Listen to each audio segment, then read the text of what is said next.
Okay, I am all good on the setup, I think, and move over to this screen.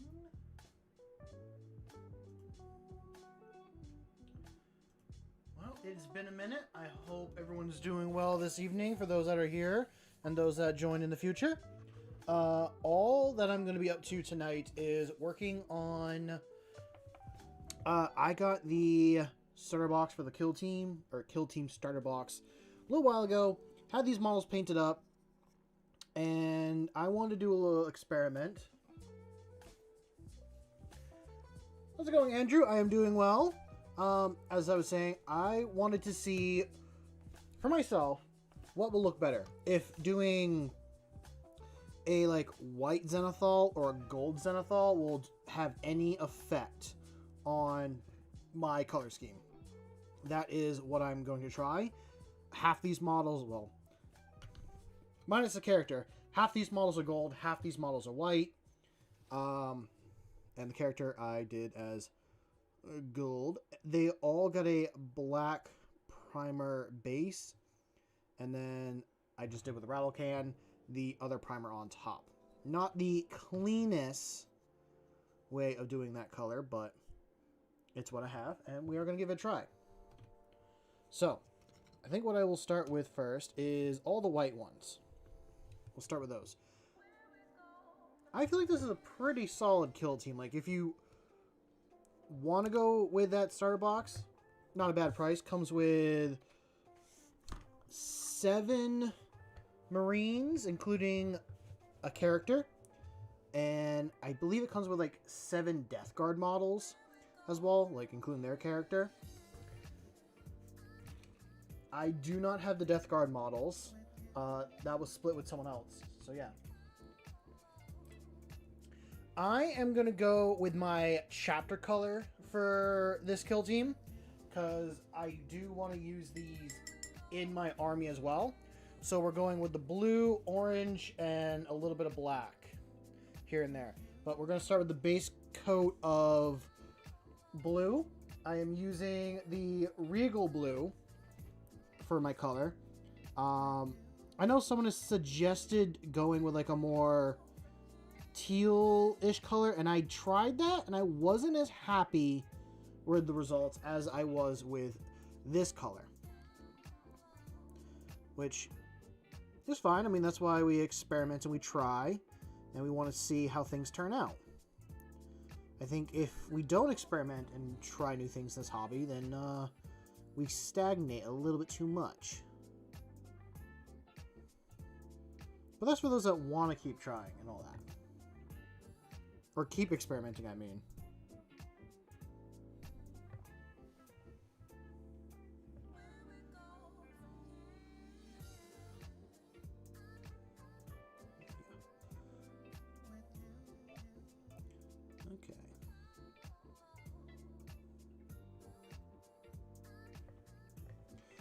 But I have been good. I wish I streamed a little bit earlier in the week, but I made myself busy. So now I was able to squeeze in some time this week to actually get a stream in. And I missed it. I do miss coming on here and chatting with y'all. I talked about before, but my local game store started up a, in quotes, crusade again. So yeah. I'm doing good, Hannibal. Good to see you here. I know, it's been a minute since I've been on. It's been a minute since you've been here. Hope you're doing well. I am doing well myself. I've like I was talking about, started playing in a 500 Worlds Crusade, which has been interesting. Not like regular Warhammer Crusades where you got an army list and a bunch of data cards. It's more you can have a more flexible list, and you're just trying to conquer planets and get people off these planets and go from there. So it's been fun. I'm running as Imperial Knights on that list, and for those that have played against Knights or have played Knights, it can be difficult when you have that stuff.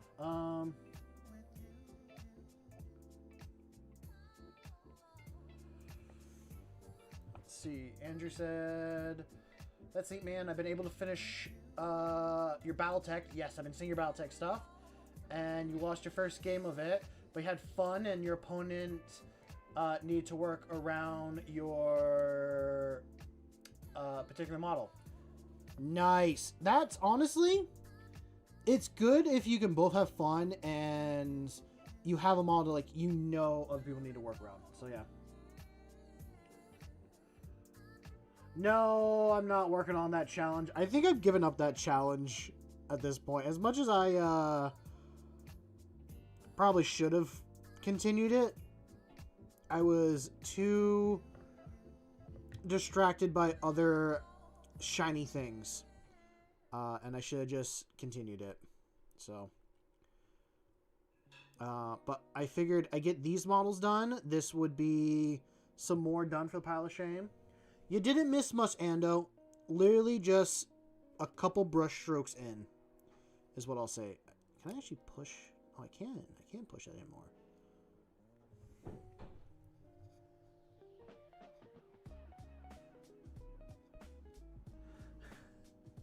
Wait, do I have it listed as a challenge right now?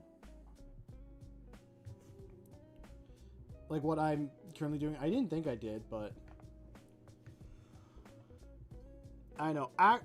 In all honesty, when I did do the second challenge, it was poor timing. Yeah, that's the thing. Like, I'm having fun and I am getting these models done. I should take it up, but getting it done within a week has been hard. All these are just push fit models. They're not glued models. Hello, Rory. You trying to bust your way in here? You do this all the time. I'm not getting the door for you, bud. No. You can keep pushing. It's just the cable.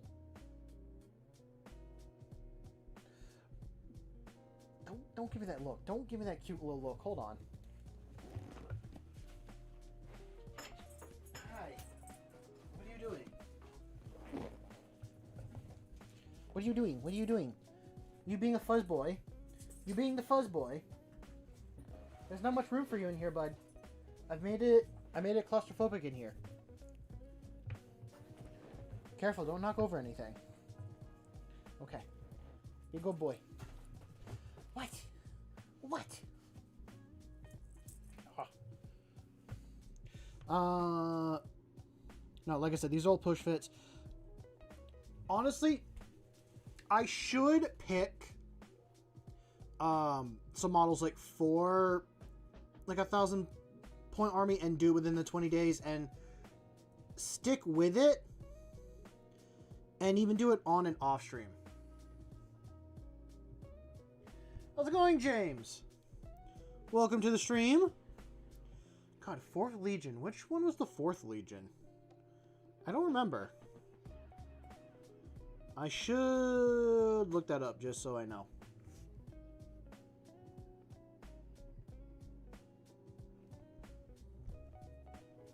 What's up, Melody? Hope you're doing well.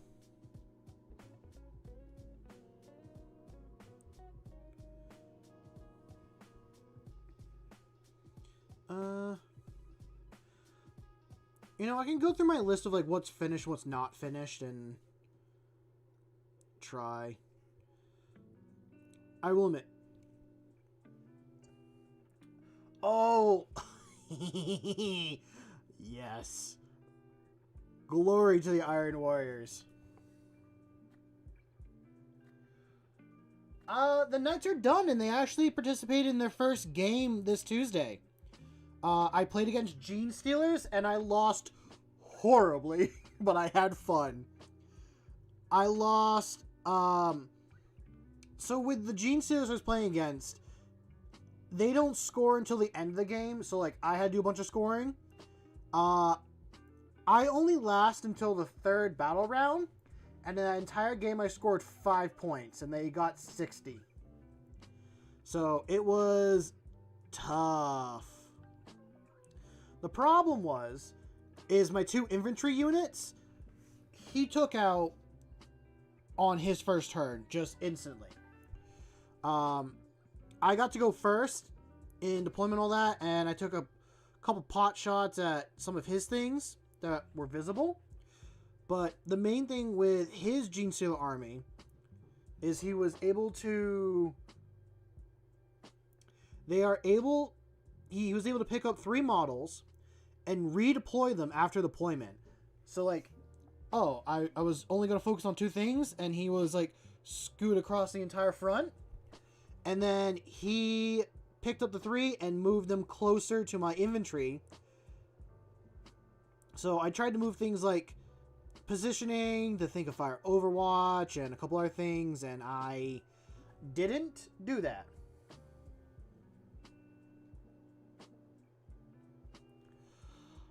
Yeah, but it was fun. It was fun, and it was like, it was one of those that it can go either way depending on how you go.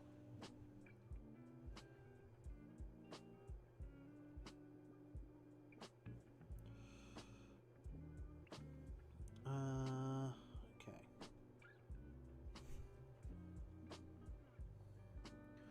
Nice. The Breacher squads do look really cool. If I got into 40k, actually, I would like, not if I got into 4k, if I got into 30k, those would be some models to grab. I wish 40k had, like a Breacher squad variant. I think that would be really cool.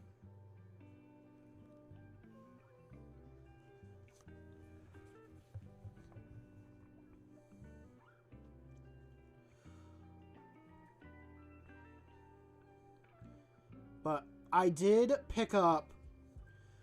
So, I know I've showed off, like, my models I've had sitting on all that stuff. So, I actually sat down and I looked at my pile and, like, what am I actually going to build and what am I really going to use? So, I took some models that I still had in boxes, or some older models that I don't plan on using. A bunch of firstborn stuff. And I took them to my local game store and I traded them in for something special. I'm not going to show it off now. It is going to be in a future stream or video. But I'm excited. I'm waiting on 2 other people to give me a color scheme for this project. One of the color schemes is going to be very interesting. It's going to be a lot of purple and pink, and I have never really painted anything purple and pink. It's not Forge World. Not anything that's Forge World. Although it would be cool if I had some Forge World stuff, but no.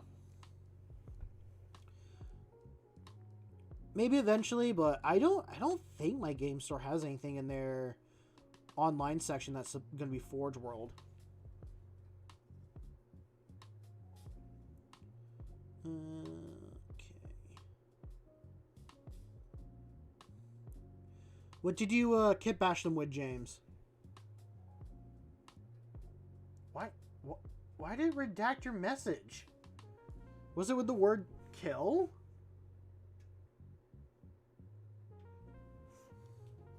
Well, I did see what you sent before it disappeared.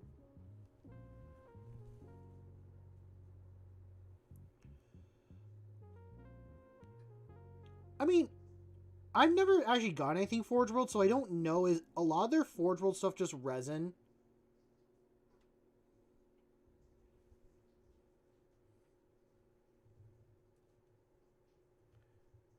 Hey, Table, how's it going?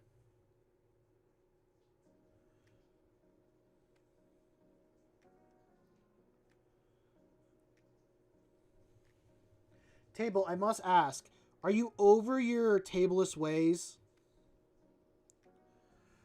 I don't want to start up another tableless conversation. I'm doing good. Actually, I did something I haven't done in a while. I started writing letters again. Or at least today I decided I wanted to write letters to a couple friends of mine. In this day and age of like, yes, we can send messages, it's quick, easy, we wait for a response. A letter to me is a lot more personal. You can just kind of write about whatever to someone. And you know, you gotta sit and wait for a response and like send stuff in. I enjoy it because when I get to sit down and write, I usually just write whatever I'm thinking. And it gives me a sec to kind of sit and process my thoughts and into what I want to say. So like, I write down the first thing I'm saying, but then it's also, I can tweak it at the end and be like, okay, like I'm saying this, but let's fix it and make it actually say this. And you know, writing in general is a skill that I don't think most people use nowadays anymore, but because I am a part of that generation that we learned. I was like one of the last, I think I had this conversation last time. Telegram or Morse code next. Honestly, I'd be interested in learning Morse code, but I don't. I'd have to like. I'd have to find a couple people to actually like also learn Morse code and send messages like that to each other. But no, I got two friends that have agreed to me sending them letters and stuff and all that. Actually, I asked for their mailing address, and one of them responded, "Why? Do you want to send me anthrax?" I'm like, "No," and I just told them what's going on. But I'm like, "That's your first response? Is that you think I'd send you anthrax? You're my friend. I don't want you dead." Oh no, Hannibal. I'm not gonna translate that. You got me curious. I want to look it up, but I don't want to go on a side quest to find out what you just typed.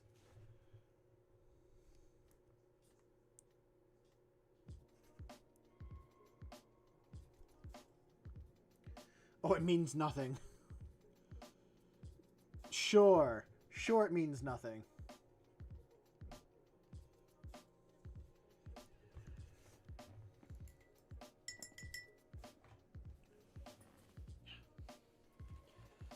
Nah, it is a... Like I said, I know it's a skill that we don't use anymore, but to me, it's more personal. I used to write letters to one person, and like I said, I would just ramble, and it would help me get my thoughts out, and then I would feel better afterwards. So, kind of did that here, and I will say I feel better, and I feel a little more clear-minded.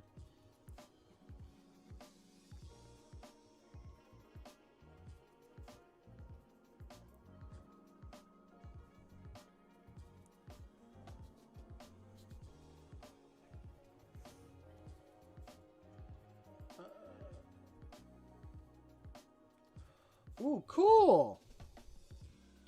What's the difference between the heads? Is there...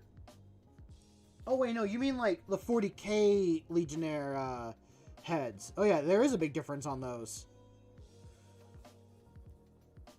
You're starting to get all that, like, chaos, warpy... stuff starting to mix in.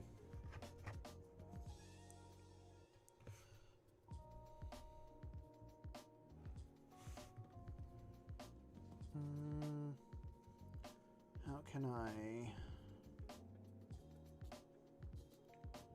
get as much as I can on there?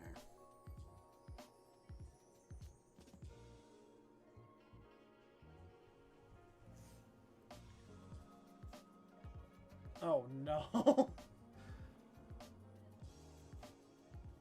Dash dash dash. Oh wait, no, not dash, it's slash. So slash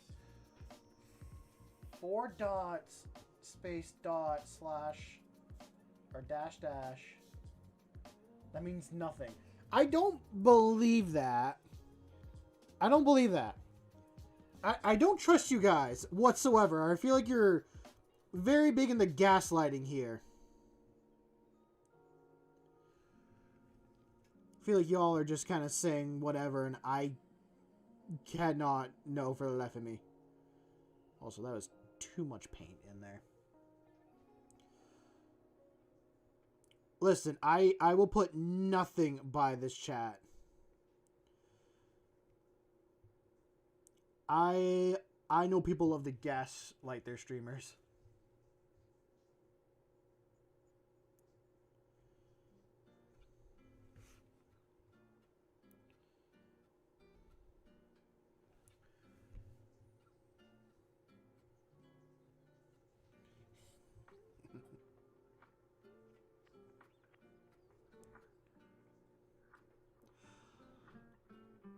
Oh, that does remind me. I thought about, with some of these letters that I was sending, like, putting in hidden messages just for, like... Yeah, thank you, Hannibal. I know, it astonishes me that, like, I actually hit it. I know I still have, like, a ways to go, but 300 is a number that I never really thought I'd hit. So, I am very happy with hitting it, and you know, I'm proud of this community that has grown and all that.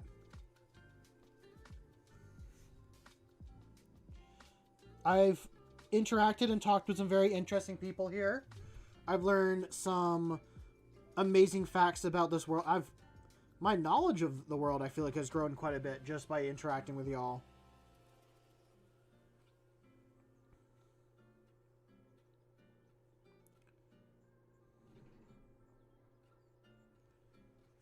So I look forward to future goals. I still think at 500 I will have... I think at 500 I'll still let you guys decide how I build that knight. The one that I have sitting in storage.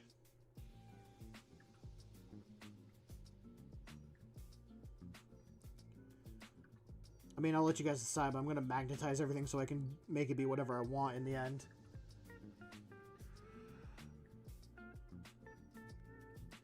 Because you asked, Ando, no, you cannot have mouse.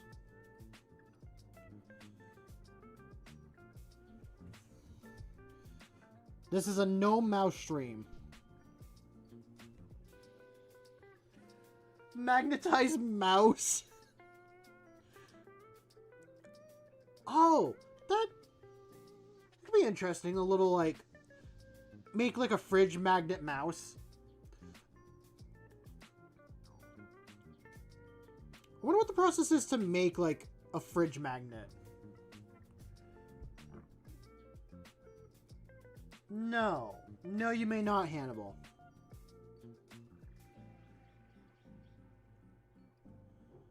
Only I can have mouse. Strap it to the electric chair? Why am I hiding it? Yes, he is okay. He's not off fighting the Tyranids right now. That's not what he's doing. He's not piloting a giant mecha and fighting alien bugs.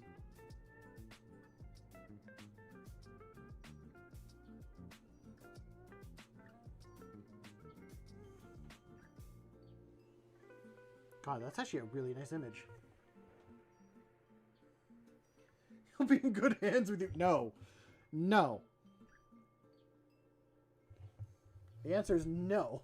I'm not trusting anyone with mouse.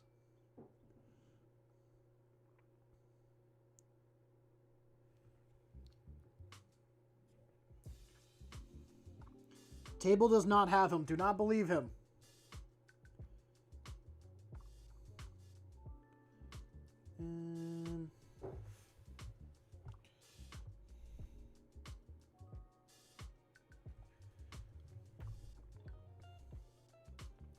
I feel like I'm gonna walk into my apartment one day and there's just gonna be a random table with like a picture of a mouse on it, and I'm just gonna be so confused. Like, how does table get in here? This is not my table. And then it's gonna sprout legs and walk out.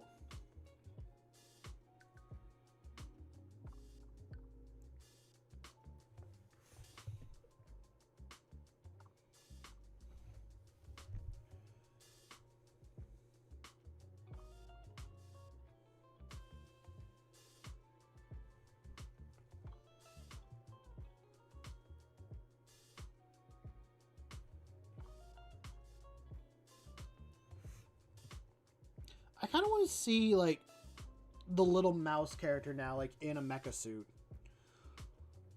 Not just a mecha suit. I want to see it in a 40k knight suit. Why do you think tables have... No. Those are table legs. I'm thinking human legs. Like, it's going to sprout human legs and walk out. So, it'll have its 4 table legs, and then it'll sprout 2 new ones,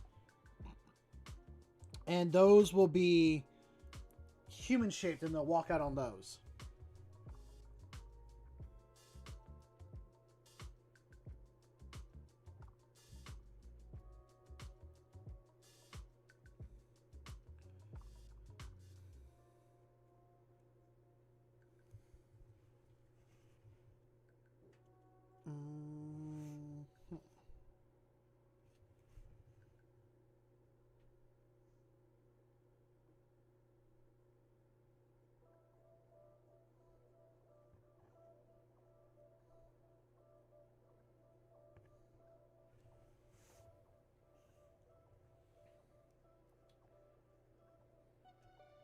How's it going, Tyler?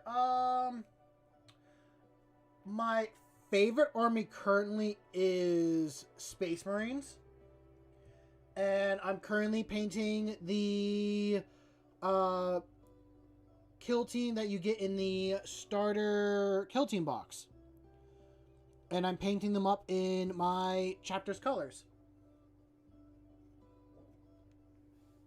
Yes, Table's right. I'm doing a homebrew chapter.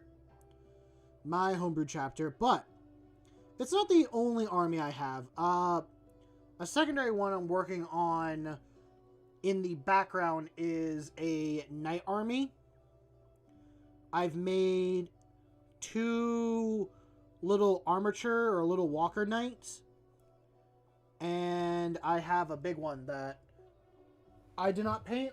I bought painted, and I'm learning how to use that one.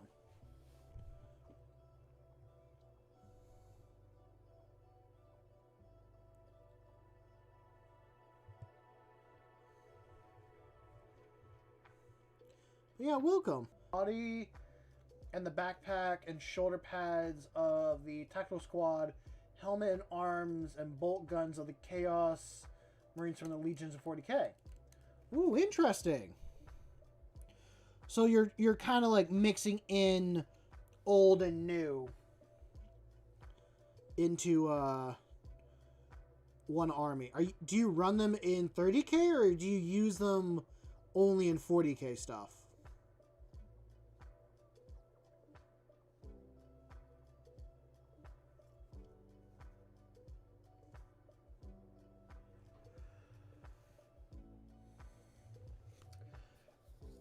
Yes, I plan to. I have information like in a Google Doc, very limited information. I just sit down. I don't always sit down and write. And that's what I want to do is like I want to sit down and actually like physically write out the lore like in a book for myself, and all that. Like I have it vaguely typed out. I think I'm like going through and just putting the information I have just in the doc and then going from there with it.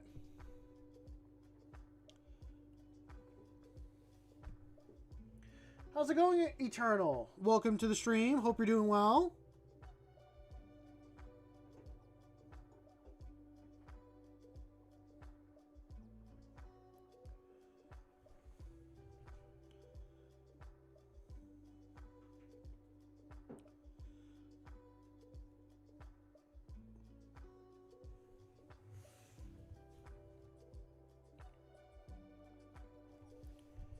And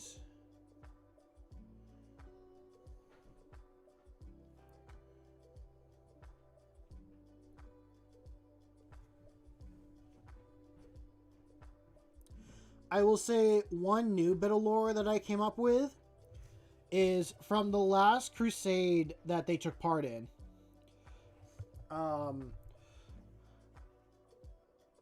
Okay, so this is kind of like a two-in-one thing. A lot of their lore for their actions got built or made during the last crusade I was in. And in this new one, I'm running knights. So what I've decided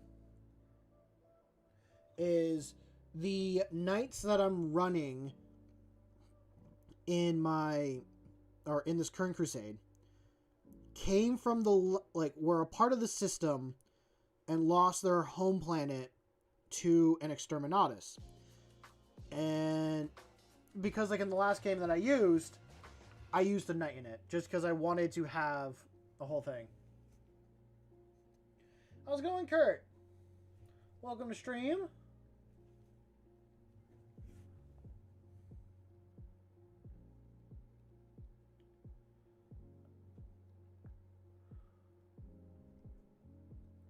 Oh, nice.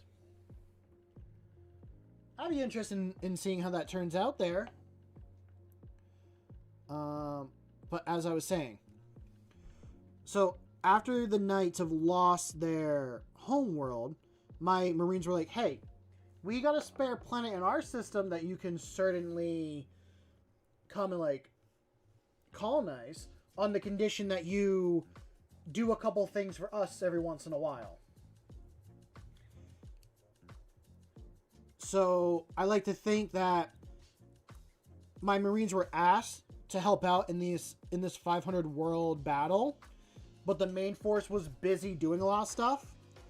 So they sent like a kill team with this knight force to help this 500 world campaign. Which that is one of the units I have. I have 2 armatures, a knight errant, a death watch kill team, and a sisters of battle kill team.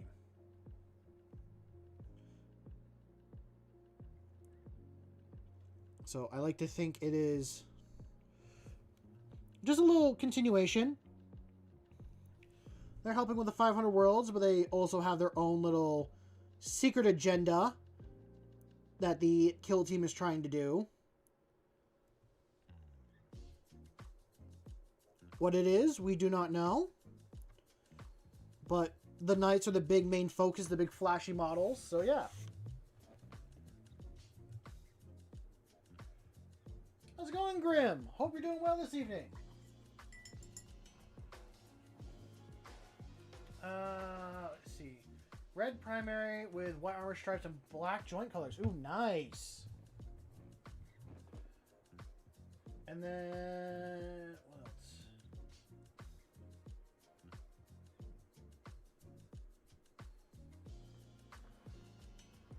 You look the riptide, but paying white makes you want to cry. Fair enough.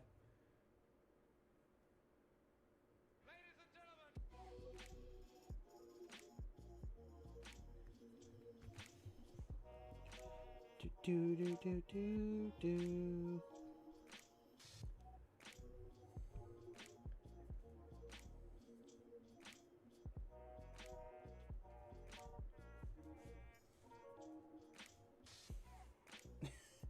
Yes, Ando was mentioning Tyranids and all that stuff at any point that he can.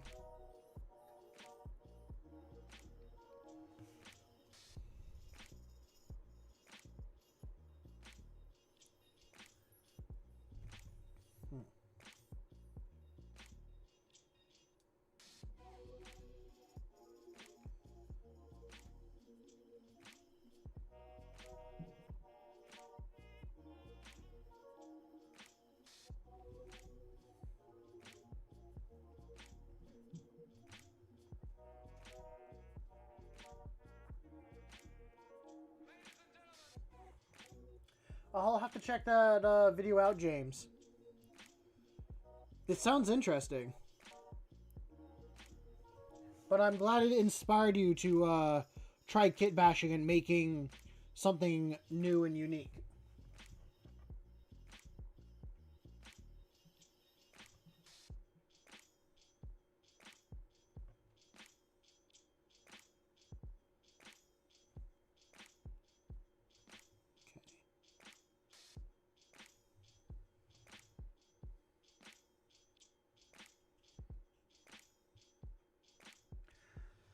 Table, control yourself. It's okay that they like salamanders.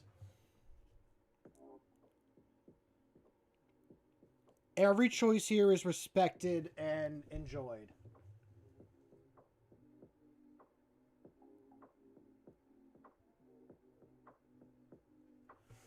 I can certainly see it, and you don't need about worrying about donate money.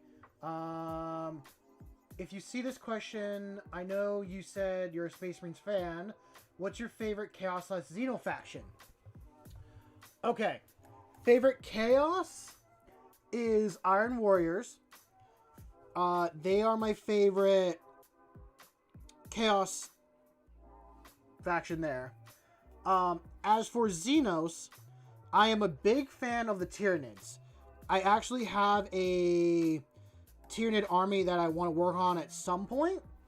It's very slow on when I choose to do it or not, because I have so many other models that I want to get done before starting a whole new army.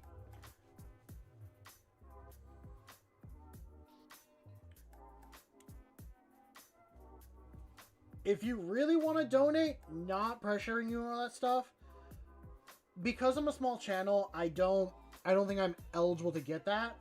I have a Ko-Fi account if people really want to donate to it. Do not feel pressured.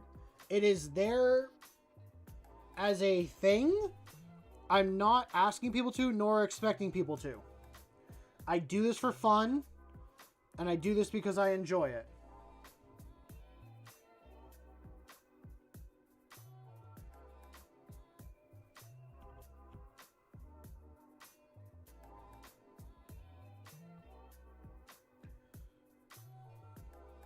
Yeah, honestly, what table said is all that. Oh. Well, nice that you got a custom warband you're working on. Oh, I moved something. What did I move? Oh, that's an image. I need chat to pop up, because I feel like I missed some messages. And...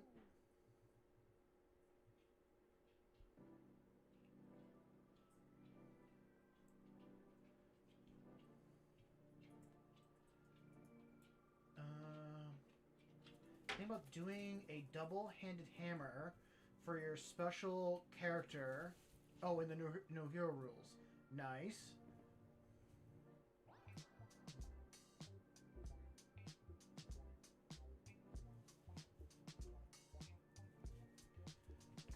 How's it going, Jake? Hannibal, what are you talking about for the ladies?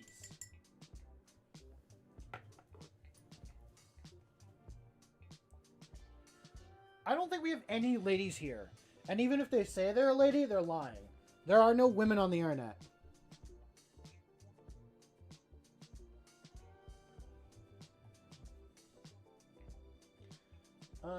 You think about getting the boarding patrol box, any still available, or going crazy because of the releases here?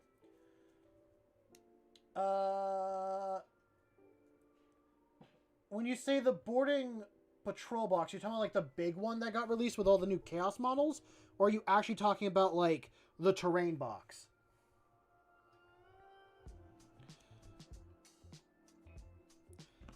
Yeah, no, Melody isn't... They're not real, they're just a AI bot that I programmed to be in chat. To just boost engagement.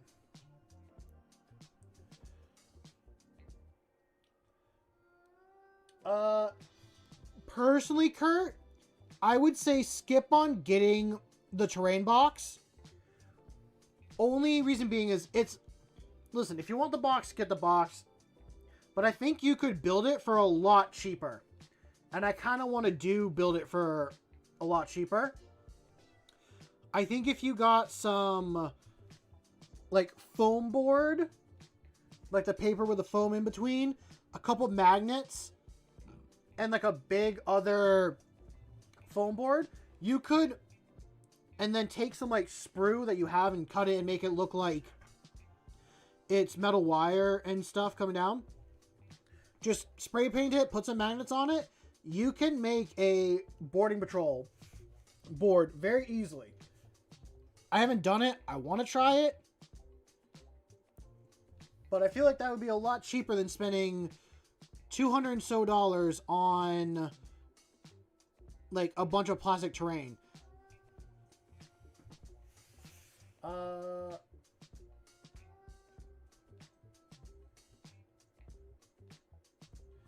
Good, Jake. I'm glad you're no longer moving to my location. I don't have any raccoons for you to fight here either. Also, I'm doing well, Neo. I'm sorry I didn't say hello earlier. I did see you pop in. I hope you're doing well this evening. I'm trying to keep up with what's being said and stay productive at the same time. That's because you're on the way now. No. I'm gonna move again when you guys least expect it. I'm gonna keep you guys on your toes on where I'm actually at.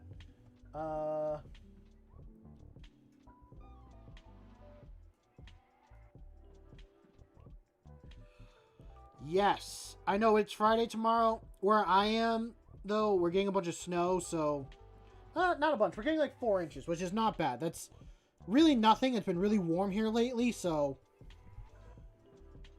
We are in... Or I'm enjoying the warmer weather, but... I will say I'm not happy about the snow. What else did I miss? I think I missed something from, like... Hannibal saying hello to Jake. Then you guys talking about that. Hello, I don't really feel like I missed too much. I personally would be happy with the rain. But I understand when you're stuck inside and you could be doing something nice outside. It can be frustrating.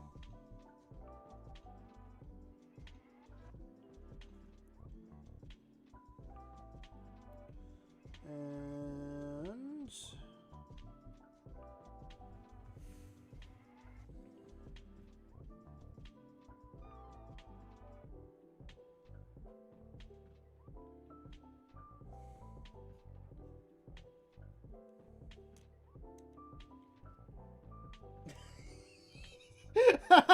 That's very true, Neo. Very true.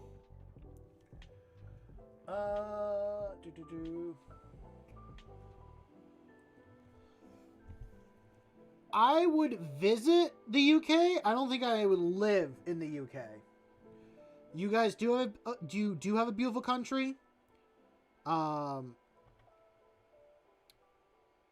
will admit, for your country, you don't have enough mountains or forest for my liking.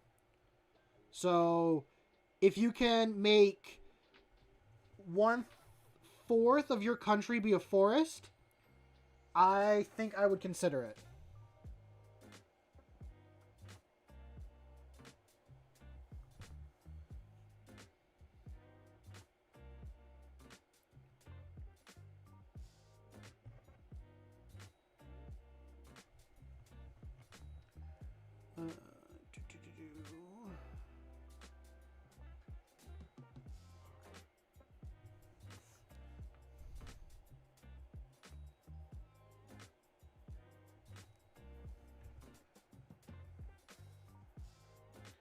Your land is beautiful and your people are not. Okay. Well, I'm sure that's not the case for everybody. I'm sure you are a glorious human being there, Table. I'm sure you are an amazing person.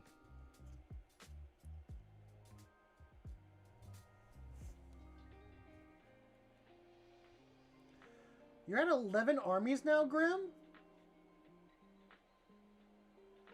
Okay, so they're not like all 2,000 points. That's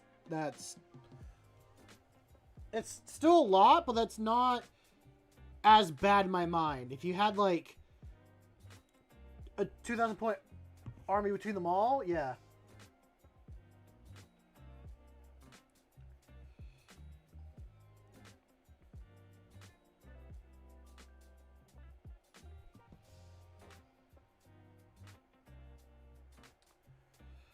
Oh, geez, Grim.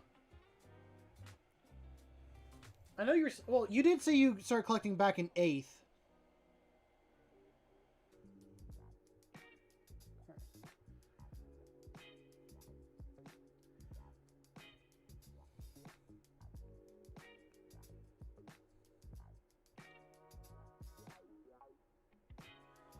Base coding hasn't been too bad for these guys.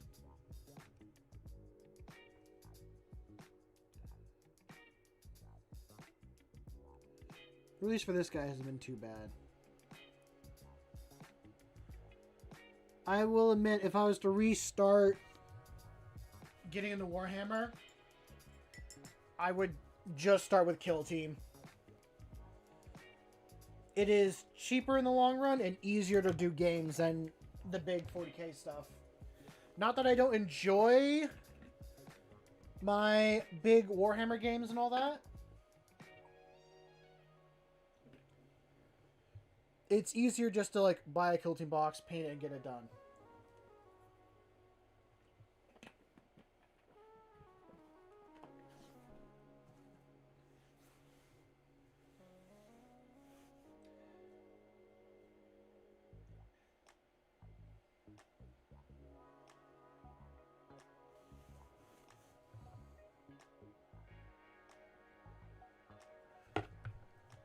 Okay, I read 2 comments. One, I read Grimm's comment saying Table's been hating on you since 1st grade, which prompted me to read Table's previous comments, and all I saw was, brother, if you ain't British, you aren't allowed to self...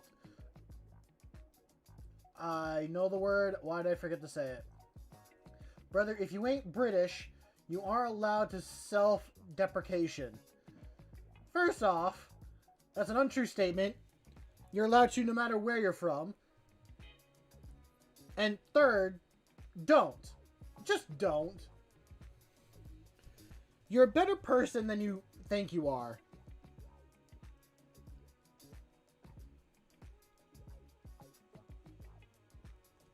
You're all better people than what you actually think in your mind.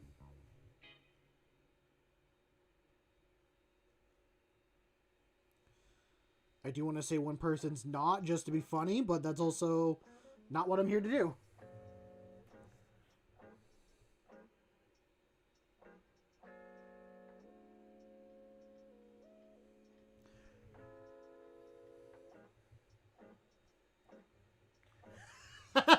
Hannibal got it.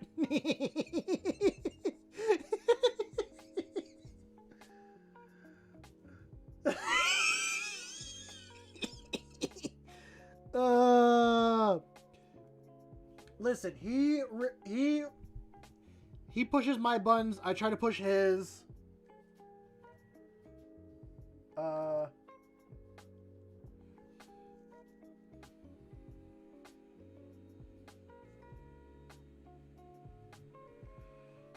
Let's see. Table. You gotta rant about something meaningless. The Dark Angel's battle cry is effing repent for tomorrow you die.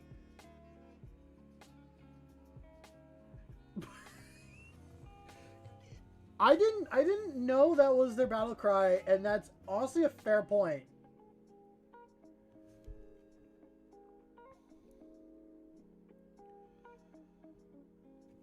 Okay. I do want to jump into what Table and Kurt are saying, but I'm also not talking about politics. I don't know what happened with you guys and all your stuff. I do want to say things, but I'm not going to for the sake of this channel. And I don't want to also air my personal opinions on things. But, oh boy, do I want to.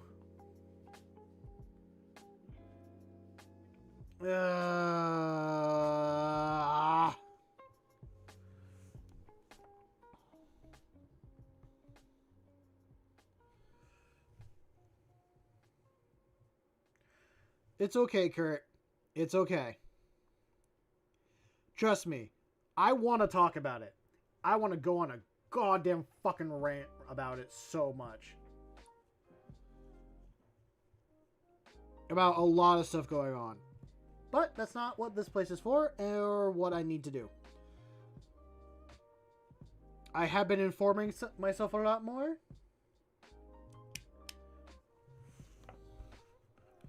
I will take it. So, do not feel bad for your guys' venting. Table sounds more Irish or Scottish, not British. No, I'm not going to rant, Hannibal, because... No ranting. Ooh, Welsh. I think the Welsh have a really cool flag, right? You're like white, green with a red dragon on your flag. Also, I can't really rant too much because I haven't done a lot of research into what I want to rant about. I've heard a lot of surface stuff. So, like, if I say something and I'm ignorant about it, I don't want to end up eating crow, is how I look on it. What was your battle cry?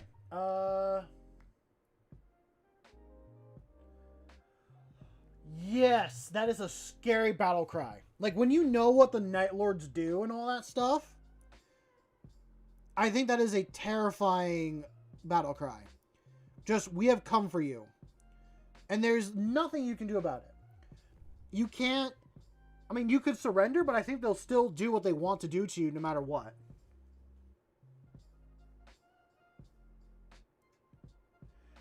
By pen or by bolter, his will be done. That's a good one, too. I'm assuming that's just a very generic war cry.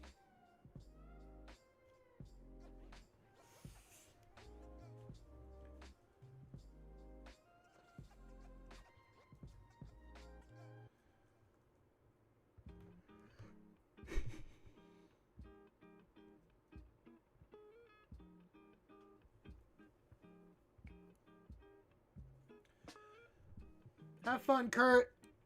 At least try your best. Glad to have you here while we could.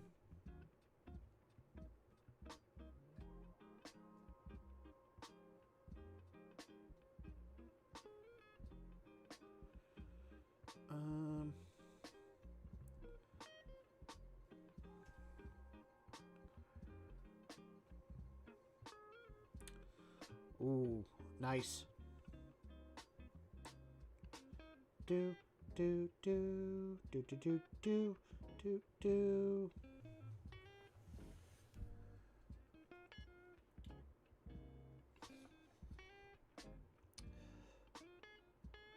Surrendering is boring, but it does mean you live longer. The only time that you get in trouble for surrendering is if you're surrendering to Xenos or Chaos. If you surrender to them, then when the Imperium comes for you, you're dead either way. You are a damned if you do and a damned if you don't. I do not want to be born in the 40k universe. And yeah. Oh yeah, okay, period. I do not want to be born in the 40k universe. I would like to think if I was a governor of a planet, which I wouldn't be, I would not be a governor, I would just end up being a servitor, I'm pretty sure. I would fight the enemy to the very end. Yeah, no, if it's Tyranids, I'm fighting to the bitter goddamn end. I want them to choke on me.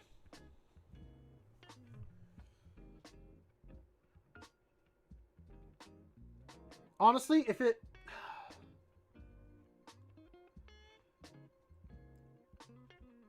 really does get to the end of it, just nuke yourself.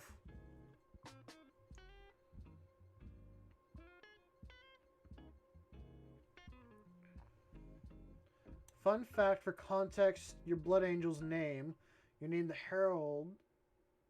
You're named the Herald, so it's like a double meaning or just a dumb wordplay joke.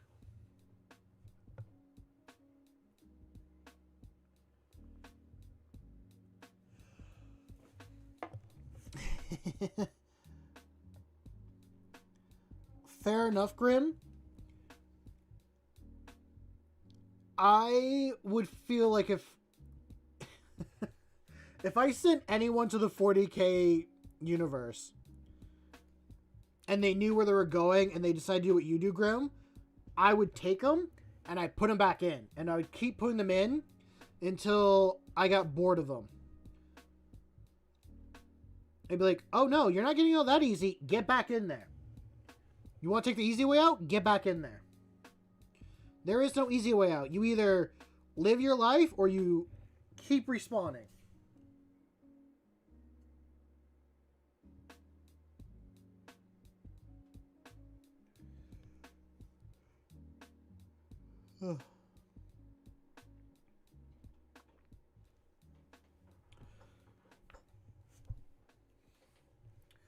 On a different topic than 40k, I watched a movie recently that I enjoyed quite a bit.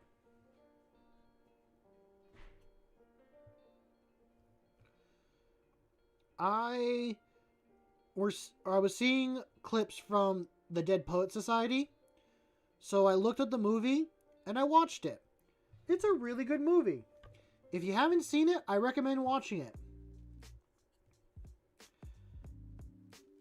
I don't want to spoil anything. I enjoyed it. I did have a WTF moment in it where I was not expecting it. Yeah, I don't watch a lot of movies and I've been trying to change that.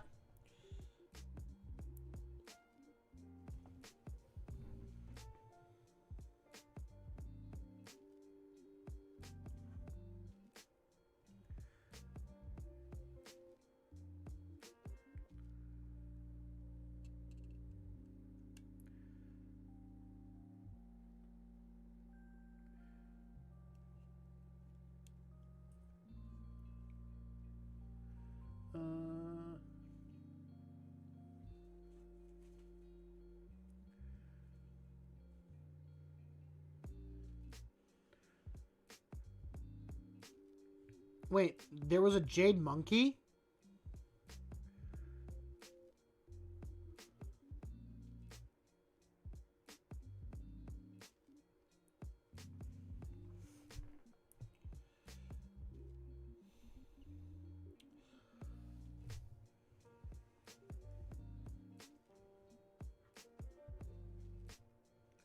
Oh, I was like, what? There was like a Jade Monkey. I didn't see any Jade Monkey in it.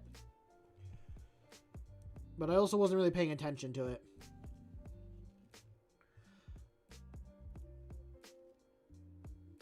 I will say Robin Williams is one, I'm still upset that he is gone. He was or is an amazing actor. Being able to do comedy, but also do serious roles is a huge thing, I think, for an actor to be able to do. Don't let yourself be typecast into one specific role. I think the best actors are ones that can do multiple things.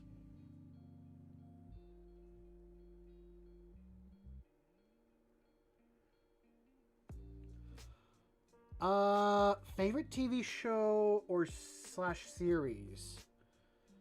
I want to cop out and say Jurassic Park for series, just because, like,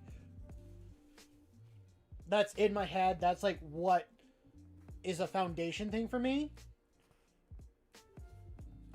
But I'm also trying to think of, like, other things I've seen. The Truman Show was very impactful for me as well. The Truman Show was amazing, and I loved looking for, like, all the cameras that were hidden in it. And I thought it had a really good message as well.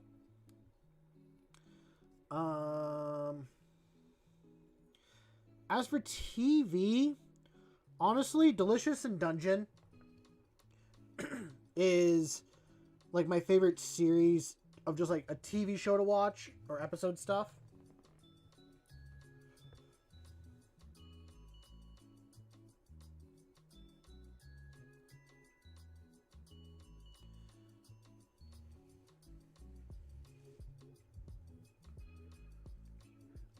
I've not seen either one. That would be...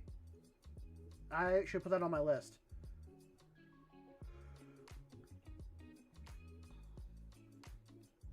Yeah, I heard that the Halo TV show was not good. Is that... I got, like, no water.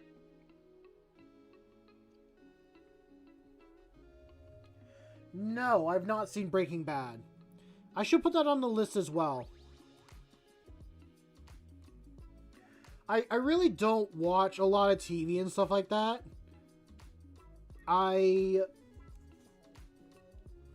Yeah, like, I remember when it came out and all that stuff, and I just... If it wasn't on Netflix, I didn't really watch it, and I just didn't go and try to watch that kind of stuff. But now I'm like, yeah, I'll watch it. Actually, going back on... Okay, so I'm gonna kind of change your question a little bit, Table. Out of that 70s show when I was a kid. I watched it like 10 times in a row.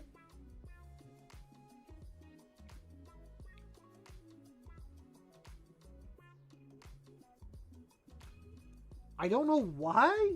I just did.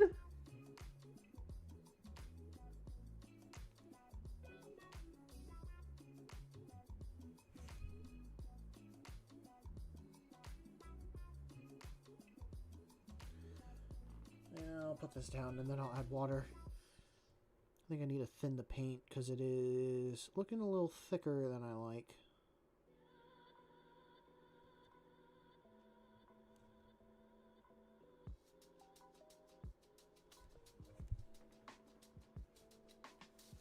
Yes, it is an anime. It's called Delicious in Dungeon. I recommend it if you're a fantasy or D&D nerd. Um, I mean, it might not be for everyone, I will admit, but I think it's good for inspiration on how you could run a campaign or I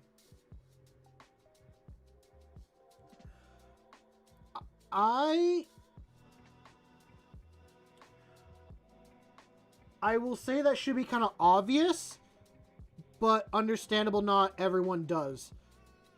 Liking anime to me is kind of an obvious thing.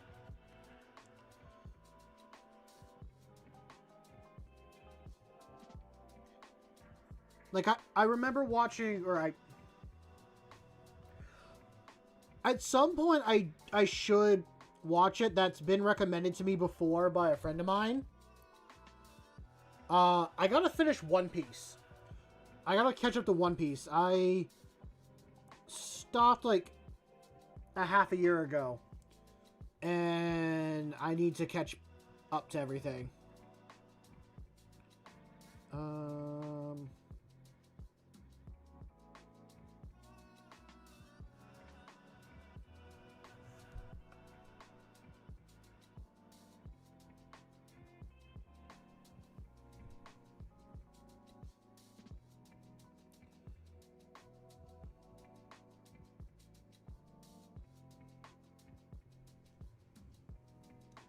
trying to think what else.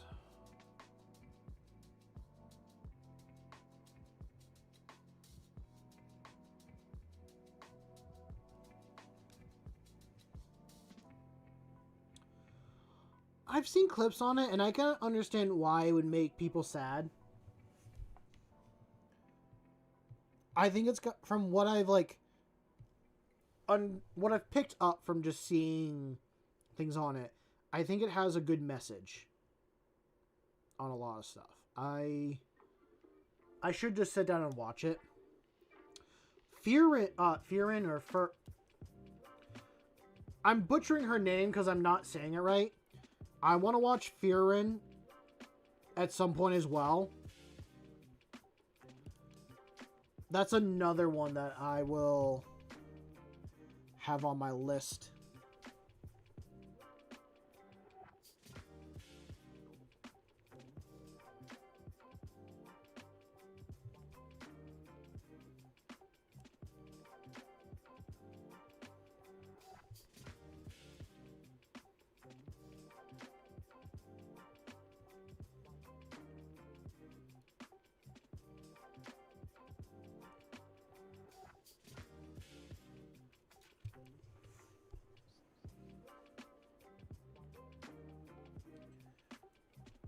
Understandable. Sometimes that just happens. You might want to like a show, but it just doesn't click for you right away, or really at all. And that's just the case with everything.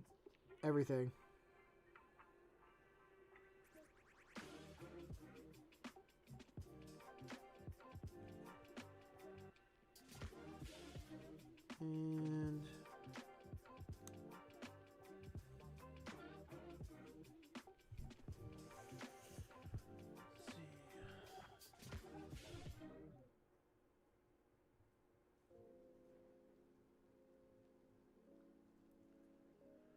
you can certainly try that, James, and see how it turns out.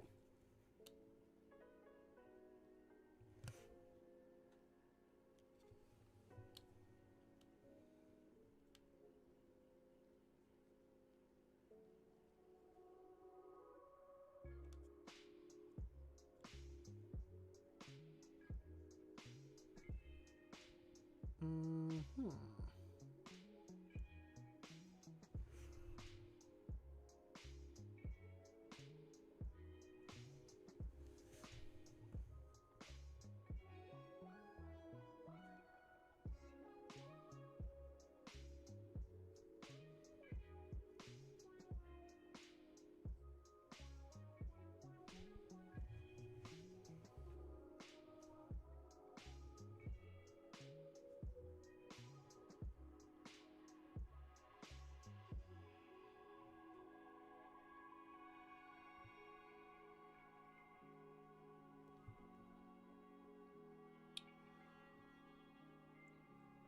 do you almost have to like jump around between the two?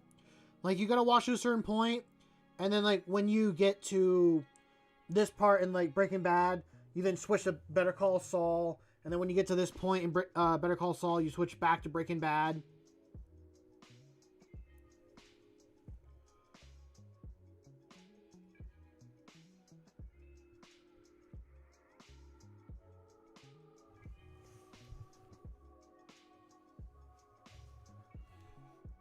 Okay.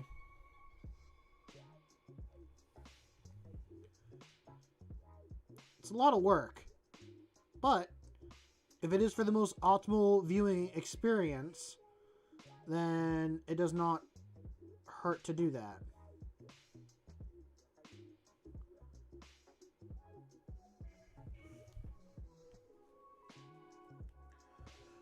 No, and the show, God, how long ago did the show end? Like, it's not really spoiled for me, but I know Walter White, like, gets caught, doesn't die from cancer, but, like, does a couple other things. Also, I should have scraped the mold lines a little bit better off of some of these.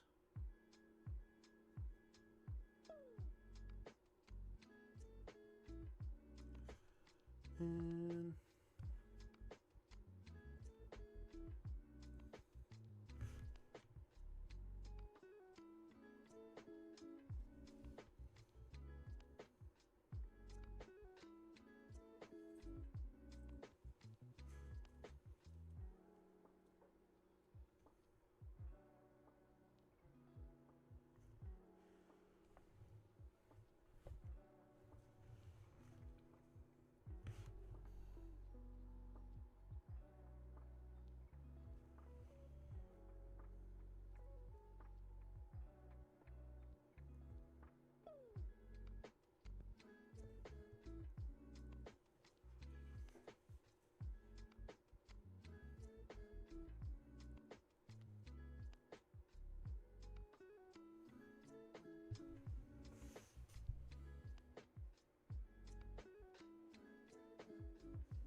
good night, Hannibal. Enjoy the rest of your evening. Get some rest.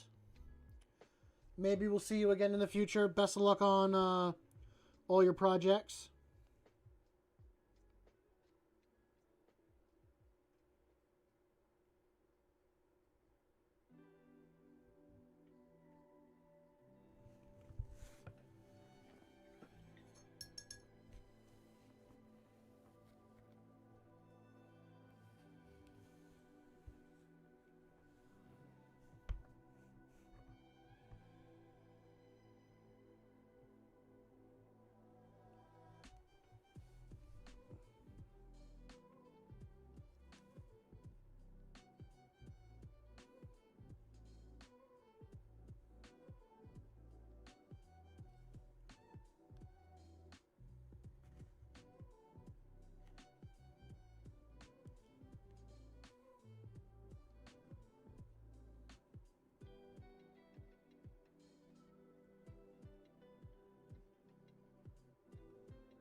And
Is that one got like, I want to say Ragnar the Red in it, but like Ivar the Boneless and a couple other like notable like historical Viking characters? Or is that just a completely different show? Also, I gotta find a way to remove this superglue off my mat. I don't like that. I don't like that feeling.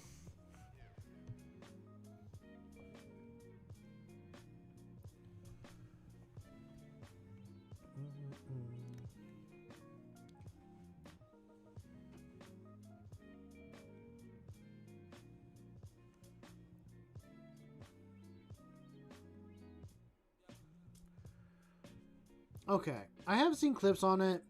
It did seem interesting. Maybe I'll pick it up or watch it one of these days.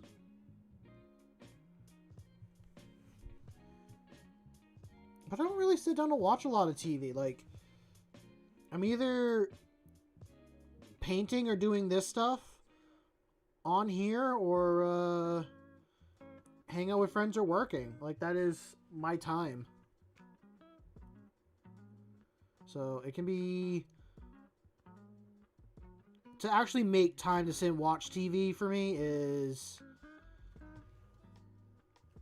difficult because I feel like I could be doing something different and a little bit more productive, if that makes sense.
There's not anything wrong with filler.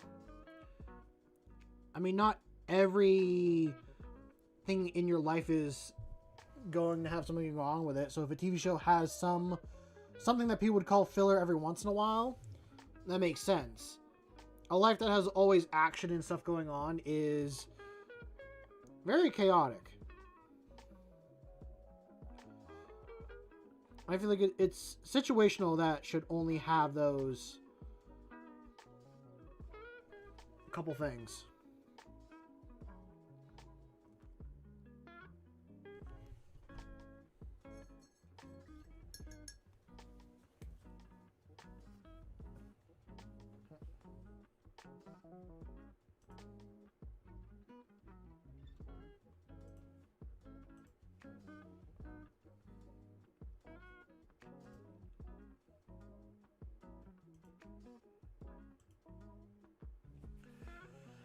Okay.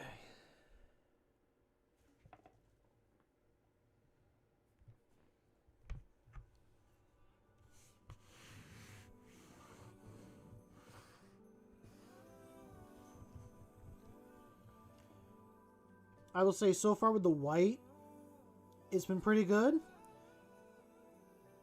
I might have to do a second coat on some parts, but I don't feel like I have to too many coats.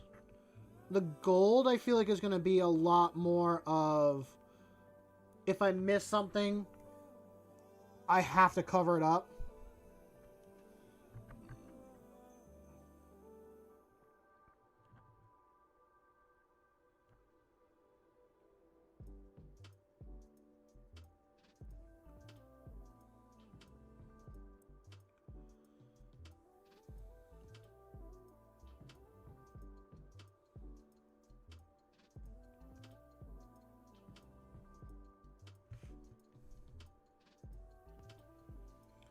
And here we go.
Come on.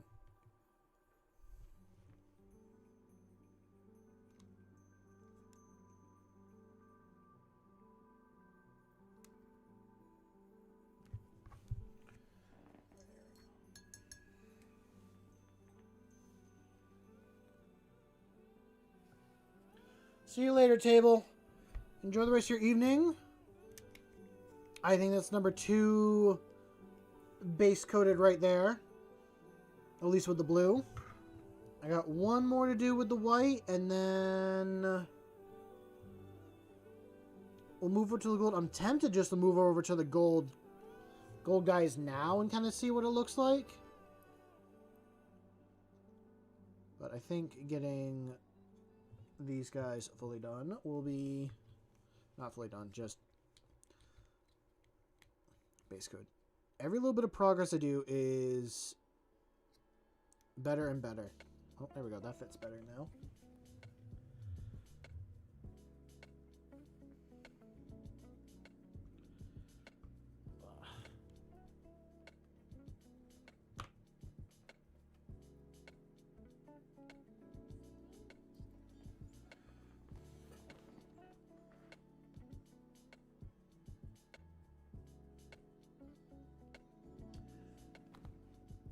I'd say save your money. Unless you got the extra cash that you want to spend for that much, I wouldn't really buy like 3 Legionnaire boxes unless you really want to.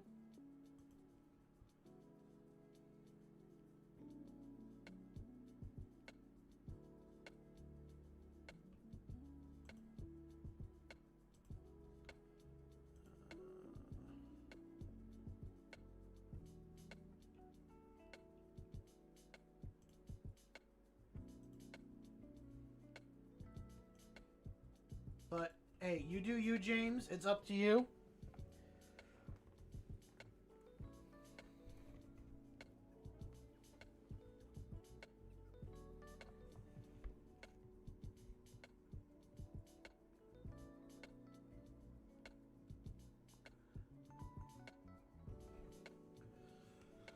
Okay. Let's start with the head.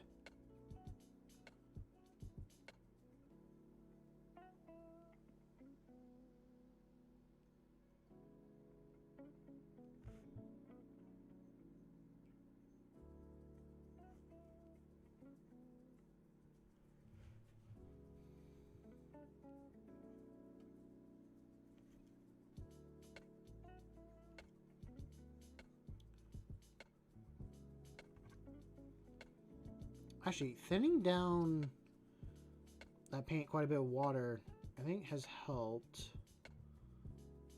Doing a little bit more of highlighting than I initially planned.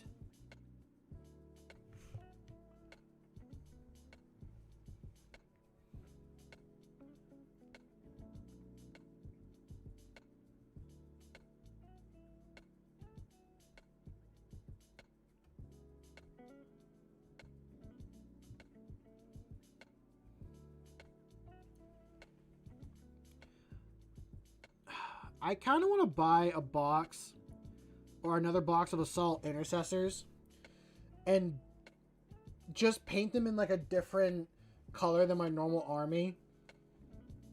I do love Assault Intercessors. I don't get to use them that much in game. They're kind of a difficult unit to use, I feel like. But for Kill Team, I think they would be perfect. Although I already have, besides these guys, like 10 that I can finish painting. And I paint them all in this color. I think if I do decide to take a couple of duplicate stuff that I have, like if I have, this is my army, this is all I'm going to run for an army, I will paint them in a different color scheme. I might move over to like a green color scheme, do that original like Salamanders chapter I kind of tried to do. Like the Iron Drakes, I believe. Yeah, the Iron Drakes is what I tried to paint. There was like a couple images I saw on a homebrew website for them, but there's no official paint scheme or anything. I kind of want to take another crack at that again, though.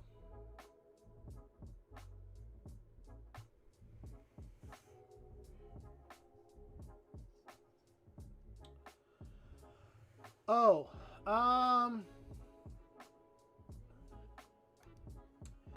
in memory, my most favorite is the Orcs. Only because it's with my first ever win, like in quotes, win in a game. Was a 3v3 game. I played the Space Marines, and I was backed up by Eldar and then a Chaos unit guy. The worst army I ever played against, there's two that kind of come to mind. Actually, three. Three that come to mind only because the third one I played against a lot more, but for my second time ever playing Warhammer, I decided to join a tournament. Never playing Warhammer before, never doing any of that stuff. And I went with a not good list whatsoever. My first opponent was Knights. That was a terrible game. And of course, I knew nothing about it, and that's my first ever game. So that one went really poorly. And then it was Necrons after that, and that one went really bad. Now, I do like playing Necrons. They are a tough army to fight, depending on what you bring and what you run.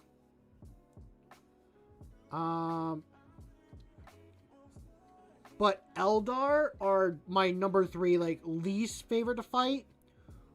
Only because I fought them a lot.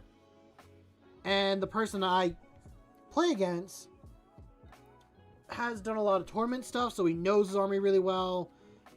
And yes, they're glass cannons. They do a lot of damage to you, and they can get taken out really, like, easily. But his dice rolls have been pretty good, and they're, like, not always the glass cannons that they are said to be. So, that's probably more information than what you were looking for, but those are my answers. Orcs are my number 1 just for that one time. Then I'd probably say Eldar.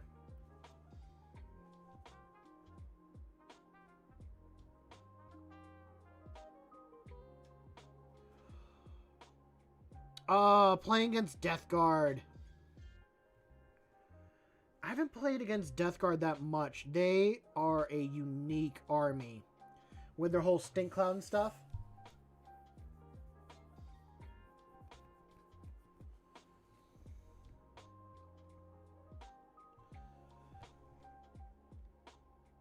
Tao's another tough one. It all depends on who you fight and what you're using to go against. Like,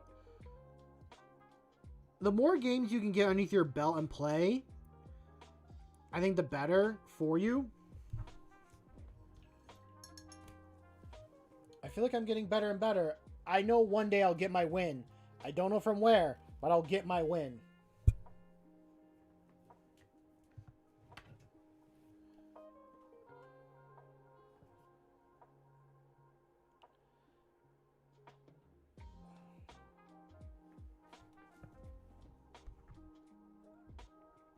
What's your lore like for your warband, James?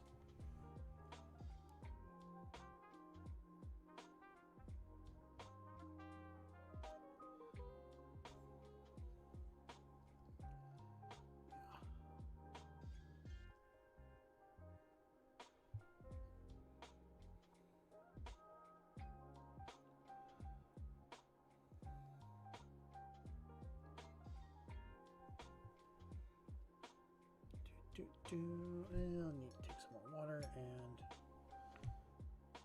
do a good little mixy. Let's take it from the front and work our way back.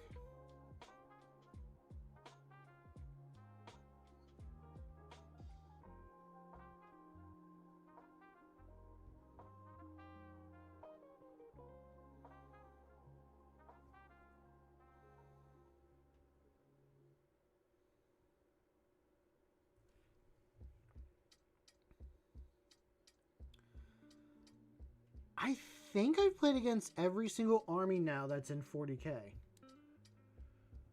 No, I haven't played against a lot of Imperial players because I've been Space Marine. So I haven't played against Guard and I haven't played against Imperial Agents or Custodes or Battle Sisters. Those are ones I haven't played against yet.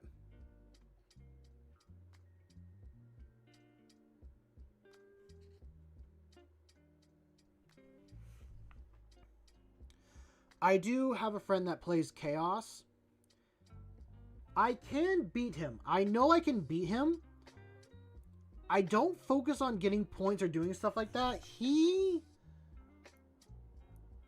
ends up scoring points. Like, when we play Combat Patrol, he's got, in the Combat Patrol for his Chaos Marines, he's got ways of scoring points that are cheeky. And I don't really have a lot of those abilities. He's got one where it's like, oh, if you get a unit in your opponent's deployment zone, they score you like 2 points each turn that they're there. And I don't really focus on those because I'm like, oh, it's his Terminators. I'm not going to like throw a bunch of my army at something that gets him 2 points. I'm going to try getting on the objective markers to score more points that way. But in the long run, it does add up for him. So I need to change that. And then the last game I played with him, it was a 3v3.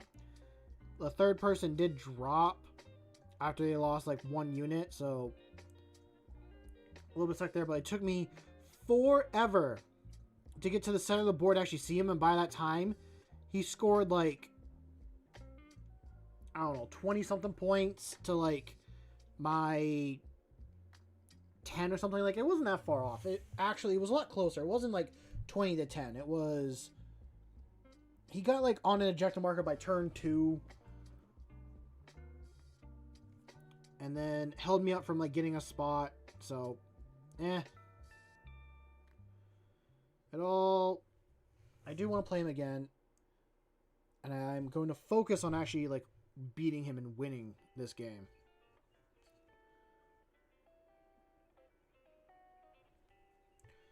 So, maybe depending on how the weather goes this weekend, I can reach out and be like, yo, let's do a game.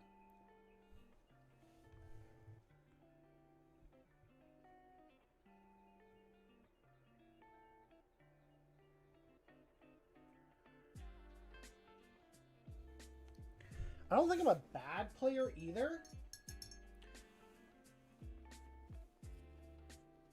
No, I don't think I'm a bad player. I understand now the game a lot better.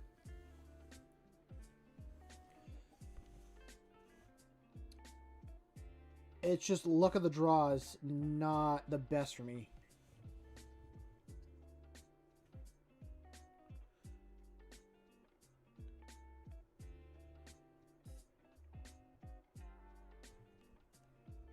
Also, I get very focused on, like, one thing or this or that. Like, in the 3v3 game, it was, like, I was playing Space Marines, he was playing as Chaos, and the other guy was doing Custodes.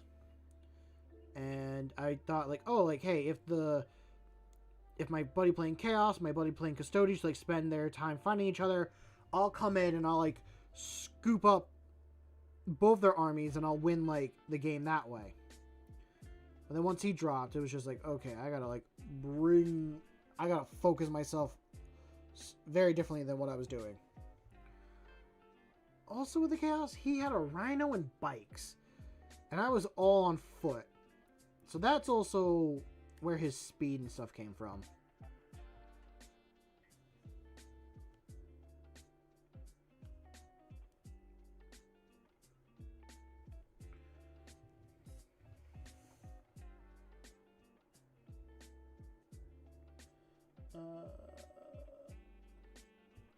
Carson, you just got the Tau Combat Troll. It's difficult set the...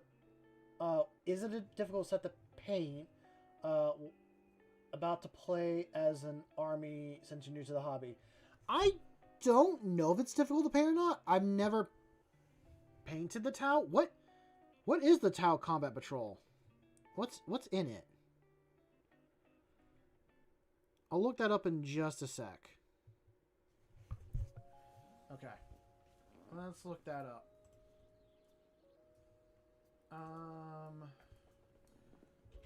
40k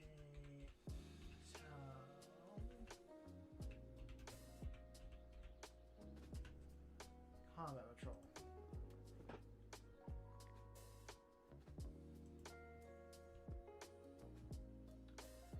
That is...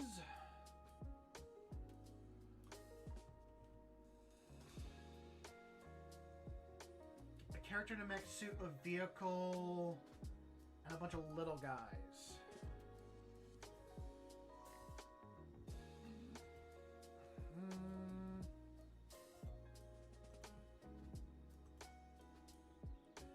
Does it say what each of them are? Okay, it's got one commander in an enforcer battle suit. Or the alternative is you can build one commander in a Cold Star battle suit, a Devilfish, 10 Fire Warrior Breachers. Alternate build is a Strike Team for Fire Warriors. 10 Pathfinders, 7 drones to use as tokens, including a tactical drone and a recon drone support drone. 3 Tau infantry decal sheets and 1 Tau vehicle decal sheet. I want to say no, as long as you, like, have a simple scheme that you want to do. I'd say no, not that hard to paint.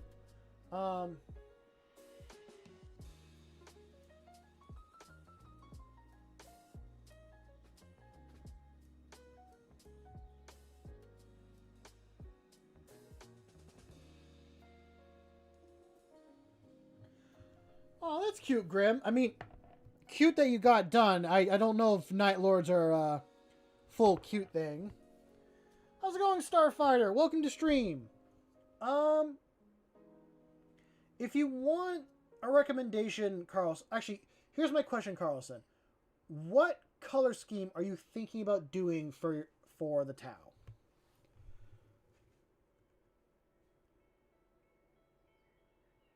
Because I can give a couple recommendations, but I want to know what you're going to paint in first before I kind of go from there.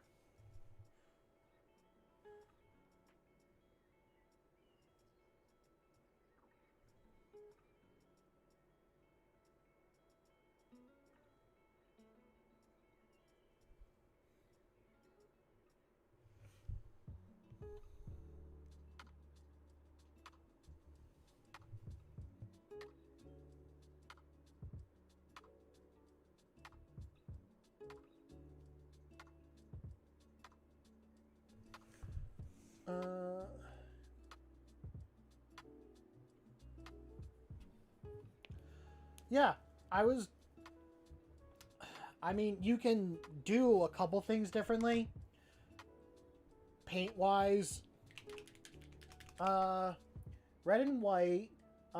Believe it's a fire patrol scheme or something like that. Doing the battle suits red, and the hatch white with a little red. Okay, so you're going off of the combat patrol colors. Like you're doing box art, I think is what's called. I have two thoughts on how you can do it. Both could be time savers. First thought, if you are okay with not doing too much, okay, save yourself on some time is what I'm thinking. You can base coat everything black, and then you can, or not base coat, you can prime everything in black. Just like how you can see with this model, there's black underneath. Then you can take like a white primer. People don't always recommend it because it does make it look a little bit like dusty, crinkly looking, if you can see that. But you could take white primer after and hit that on top, and that will be your white for your armor. And as long as you're very careful not to make any mistakes, you can fill in and touch the red there. That is one example, and that could save you some time. Or you can prime everything black. Yeah, prime everything black. And either buy an airbrush or find an old makeup brush.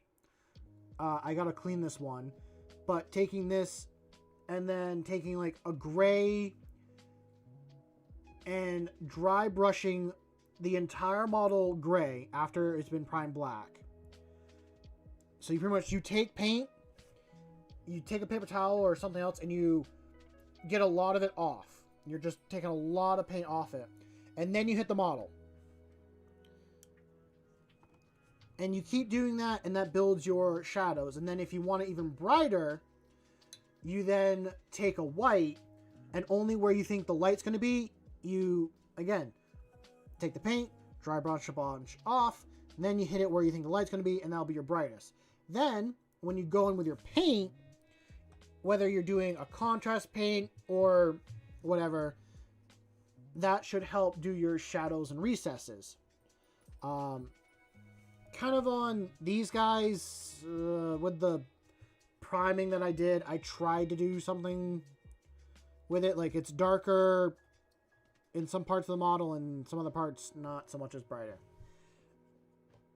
I'm sorry if I made that confusing. I hope I helped. I know chat has plenty of helpful tips when it does come to that stuff.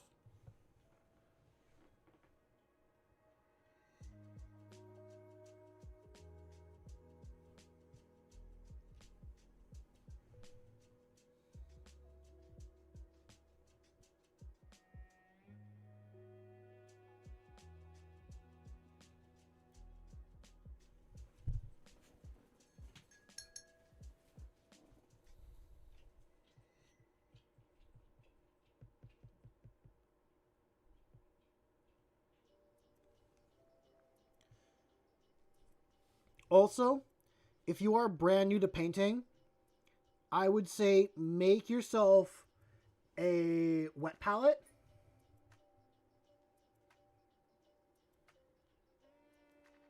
Oh, okay.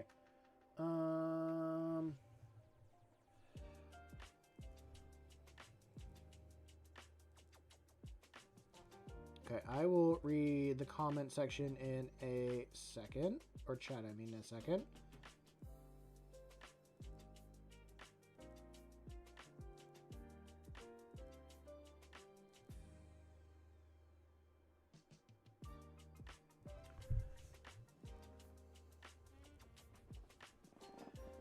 Okay, so Carlson says, I think that is very helpful and that you follow along.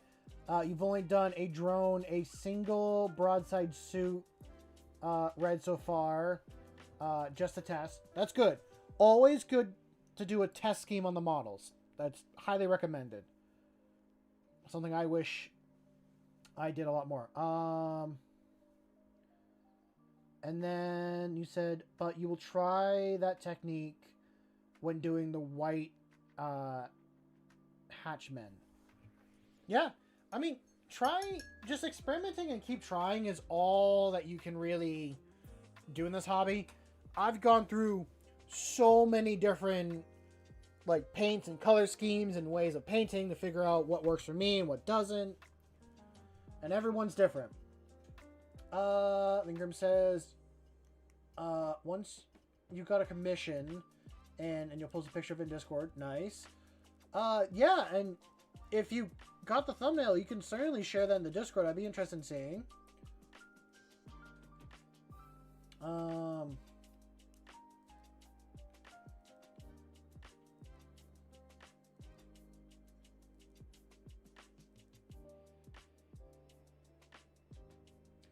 That is very true. Tyler is right on that fully. You can paint, you can certainly paint over it, or you can also strip models if you want as well. Like, what I personally use to strip models, I think doesn't hurt them at all, and it just takes care of the paint. But you don't have to strip models either. You can just reprime them and go over if your paint is thin enough. That's the other thing too. Thin your paints is a big thing. So like I was talking earlier, what I have here on the side is called a wet palette. You can make one at home, and I've done it before. You take a piece of Tupperware and take a paper towel, fold it up, get it wet, and then take some kitchen paper, not the ones with a wax side on it, but like the it's an actual just kitchen paper, but water is able to seep through. Use that and put your paint on it. Your paint will, 1, last longer than being in the dish. 2, if it's wet enough, the water should seep through the sponge or the paper towel underneath, and you can thin it, and then when you apply the paint, for if you did the dry brushing or zenithal highlight, whatever, it will shine through and change color that way. So it helps you kind of get some detail.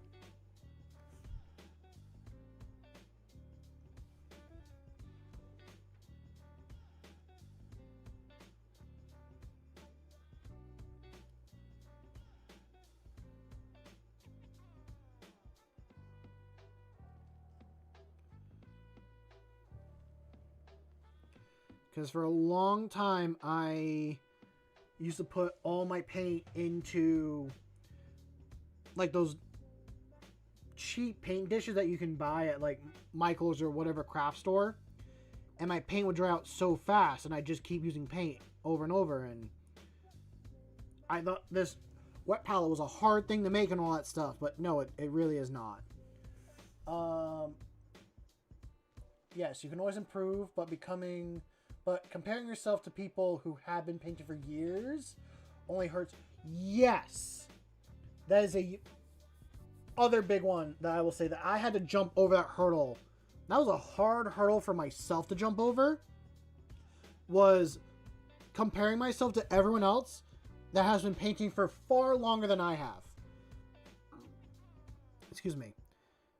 You will get to that point. The hard part is that it will take time and practice.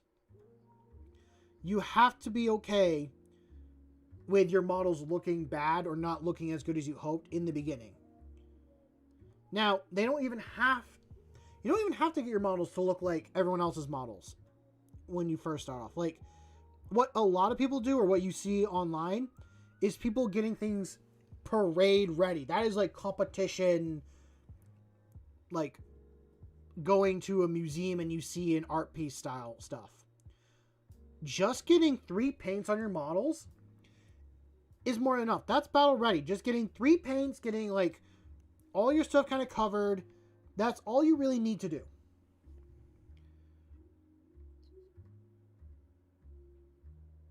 It is a hard hurdle, though, to jump over comparing yourself. I do it quite a bit. Sometimes I still do it, but then a good thing to do is start now and then go back and paint the same model that you painted a year ago. So, like, okay, take your model, paint it, wait a year, and then paint not the same exact model, but the same style model and compare it. You would be surprised in the amount of difference and improvement there is in between it. Even just 3 months. Do like different stages. Okay, what else? James said, well, your other idea, I can shout of what? What are you talking about, James? And then Carlson says, I also need to remember the whole point of this is to actually play. So if I don't paint and build, I'll never be able to play the game. Yeah, that's huge. Like, I want to play personally with models that are fully finished and everything. I don't. I play with gray, half-painted, fully painted models all the goddamn time. And then you said your brother is playing Salamanders and you were both building an army for the first time and playing for the first time. That's perfect. Having someone to, like, get into the hobby with you is amazing. It's amazing. I was talking with someone on Tuesday, and he said, like, oh, him and his, like, 2 brothers got into Warhammer, and they, like, built a bunch of armies and stuff like that. And having someone to get in this hobby with is huge. I wish I had that when I first got in. I've been trying to convince my friends to get into this, but they're very deep in the Magic the Gathering, like, hole that they're in, and it's tough to pull them out. Like, I gave up for a year trying to get them to paint and all that stuff, or even get into it, and I told them, like, hey, the reason why I stopped asking is because you guys weren't putting in the effort. I just gave up. If you put in the effort to try, I will keep going. But you gotta meet me halfway.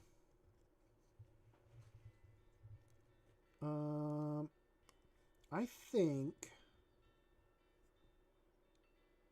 that is everything there. Like, I'll admit, I sacrificed my own money to try and get these guys into it. And I do got one friend that does play because I ask him to, but I also know he doesn't play Magic or do anything else. So I'm like, hey, this will be a way to get us out of the apartment and all that. Although he told me, like, oh, I don't want to play with other people. I just want to, like, play with you. Like, playing with other people, I'll just go off your experience. Like, no, that's not how you get to be a better player. Meeting and talking with other people, learning how to play and go against different armies is huge. I don't know. That's the whole thing. I could probably do a second coat. But I'm also okay with not doing a second coat.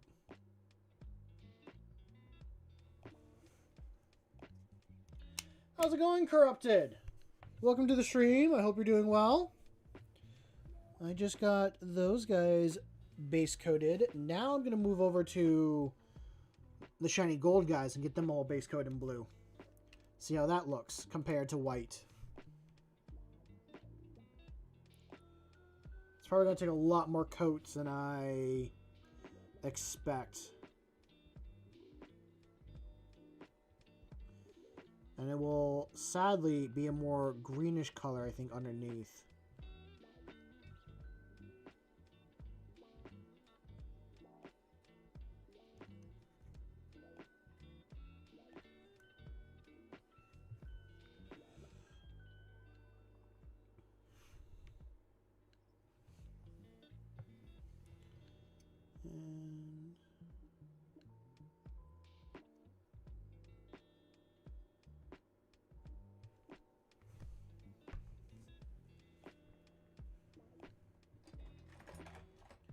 And not that one. That's one.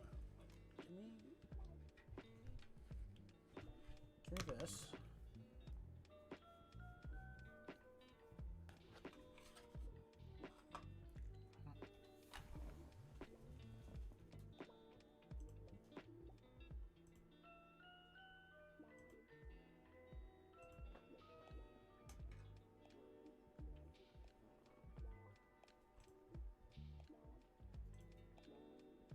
Okay. I'm gonna take a drink of water and go through that.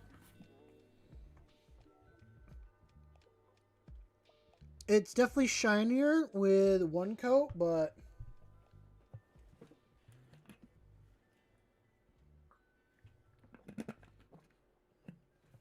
I'm definitely gonna need to do 2 coats. Oh, Carlson says, "You gotta say the whole hobby and the universe are awesome, and you started with Space Marine 2, then you read the Eisenhorn series, and now you're building your own Tau, and you're having a blast." Space Marine 2 is an awesome game. I think it got so many people into the hobby. The other thing is that the Eisenhorn series, if you read all the books, are so good. They're so good. I read all of them, and I enjoyed every single one. It shows the from the first book to the end book. It goes full circle, and I love it.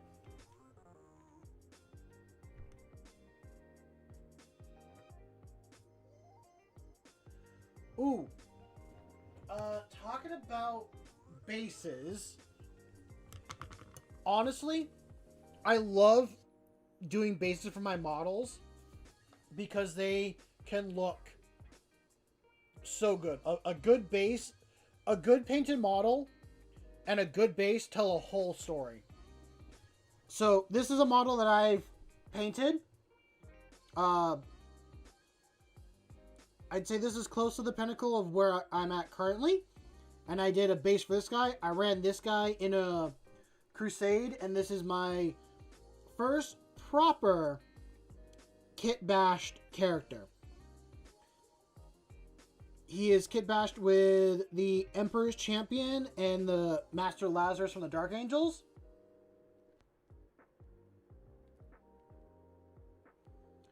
And I used him as a custom Captain with Relic Shield for a Crusade.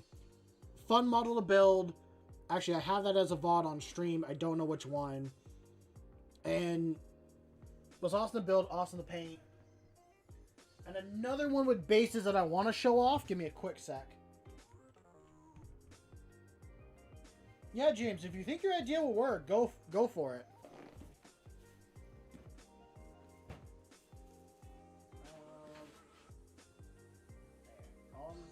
one of these right now.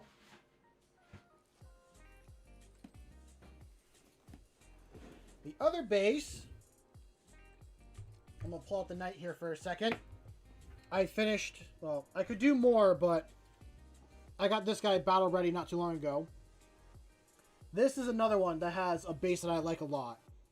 Very earthy, rocky, all that stuff. And I like the little grass tufts I added on.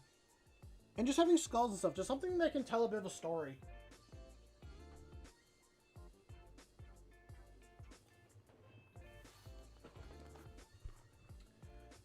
You did a crisis suit base with a towel arm holding his rifle. Ripped off a Tyranid slash and half attached to the foresight model. Basing really tells a larger story. Love the creativity. Yes. This hobby, I think, helps people become creative. Like, if you're not willing to be creative, you're not going to make anything you're happy with. At least this is how I feel. Even if you go with, like, the basic color scheme that people like, or everyone kind of... like, if you go with, like, one of the main chapters or factions or color schemes, that's fine. There's nothing wrong with that. If you enjoy it, you like it. Just be creative. Have fun with it. And actually, while we're sitting here and talking, I'm looking over at my desk. My desk is a mess, but I'm getting some creativity. I got some Pokemon cards just kind of scattered about. And I look over at this card, I'm like, ooh. What if I did a Space Marine in, like, the Tyranitar colors? Like a salamander just painted up as the Tyranitar. Green with, like, a little bit of black and blue on them. Ooh, that'd be so cool. What else have I got here? I'm distracting myself. This is the problem.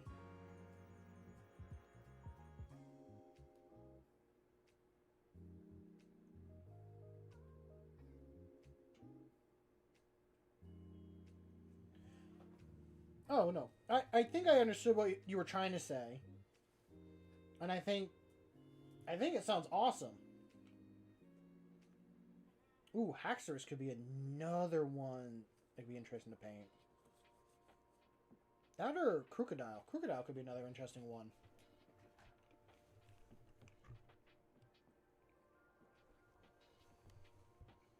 Okay, enough about looking up Pokemon cards. Let me actually get some more painting done.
Ooh, that does sound really cool. And that kind of works, especially with, like, one of the Krieg books. I think they're fighting Necron and all that.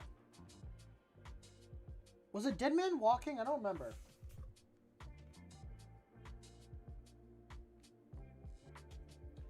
I can show you one of the melody. I think they're done, but I know everyone else could think a little bit differently.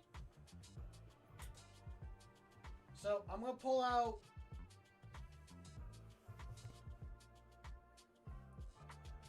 You just felt to lock in. Okay. So there's one. I think I consider this guy done. I mean, there's like a little bit I could do. I could hit the gun with some more stuff. I don't think you missed anything crazy. Just talking about Warhammer stuff, all that. I could do another coat of yellow on this knight to make it a bit more brighter. And then let me pull out the other two. I really didn't want to pull them out. Like, once I have models on the case, I don't want to pull them back out for... I thought I had it finished. It's all that...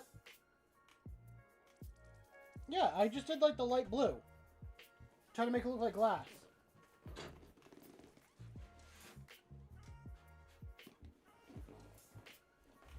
And then I got this guy. I did the same. Again, this part and the gun, I guess I gotta do a little bit more. But other than that,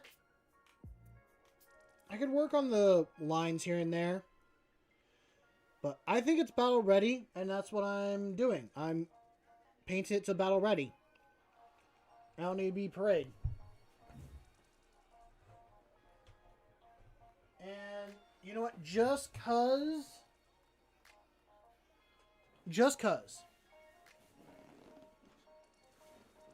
I'm gonna pull out my big knight. Thank you, very happy with it. So, I got the legs for the big knight. I'm not gluing these together and keeping them separate, but this is not my paint job. Someone else painted this. This is actually what kind of started my knight army, was his very first model. And then I got this guy. Well, his upper half. So, the person did decals. I will never use decals because I don't trust myself with them. But, yeah. I gotta dust him off. He's pretty dusty.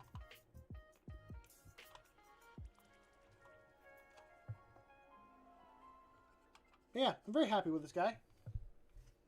Although I have no room on my desk for him. So he's got to go back in the container.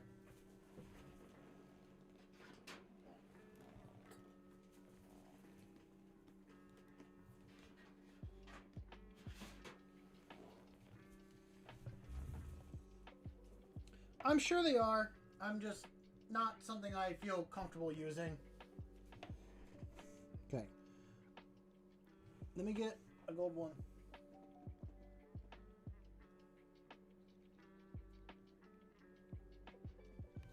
I don't know. I don't really... That's my first time using knights, so I don't really have a lot to weigh in on.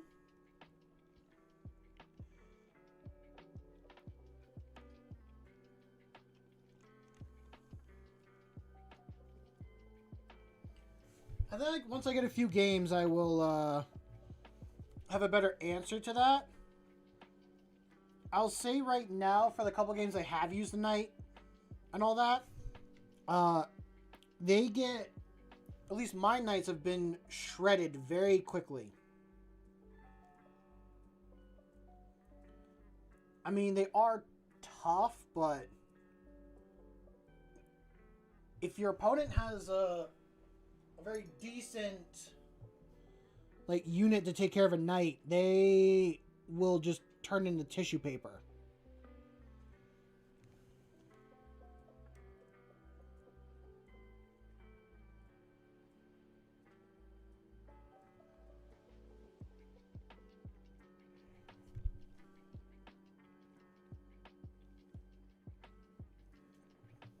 Agreed. I do agree. In order to play a effective army, from the little bit in order to be effective, you need other people, or not other people, you need other allied units to help with your scoring and stuff like that.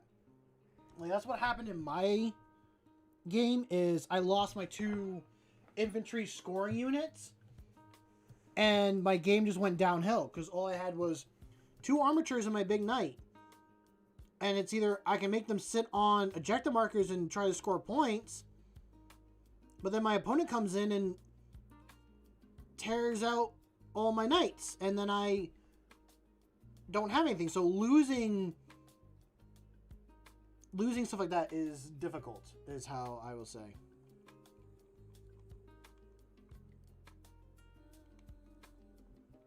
You got to be a lot more smarter and strategic on how you place them and everything.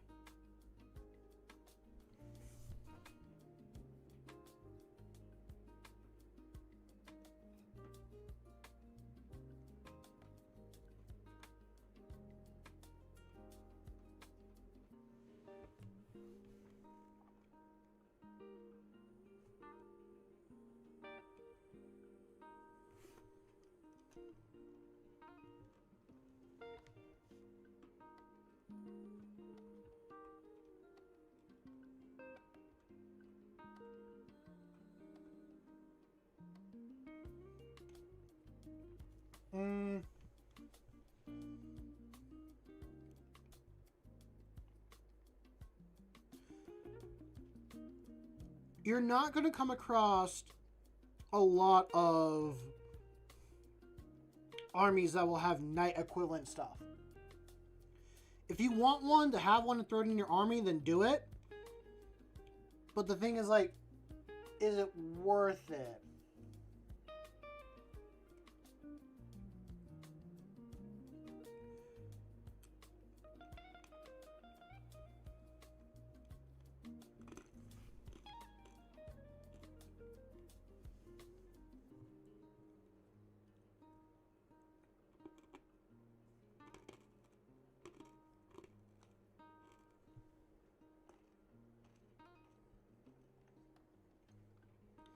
That I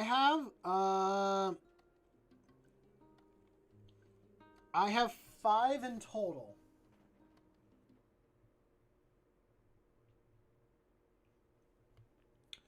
Ooh. That has a lot of factors.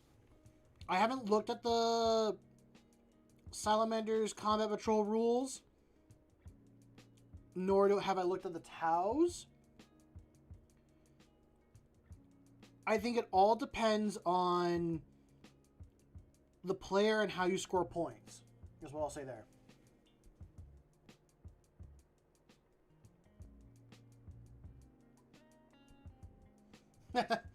I appreciate that. Give your dog a scratch from me. And as for the armies and stuff that I have, I've kind of like, okay, I've tier list. I've tiered list my armies before, and now it's changed a little bit. So I will go from favorite to least favorite. Space Marines, Custodes,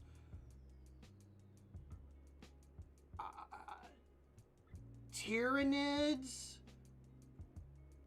Knights, then Guard. So yeah, I got Space Marines, Custodes, Tyranids, Guard, Knights. Those are the 5 armies I have. Space Marines are the most numerous. The only complete 1,000-point army I have, like painted everything, is Custodes. The one that I want to play next, or I guess the one that I enjoy the models of the most, are Tyranids. Because they have... I'm a very big Monster Kaiju fan. And they have that factor that I like a lot. They got that Kaiju monster factor and effect. Okay, why do you have glue?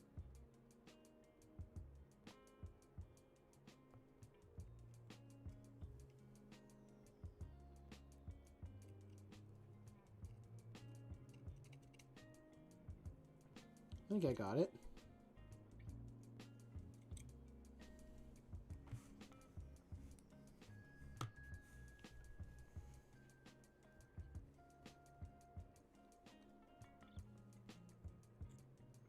Did I get it? No, not all the way. Can you...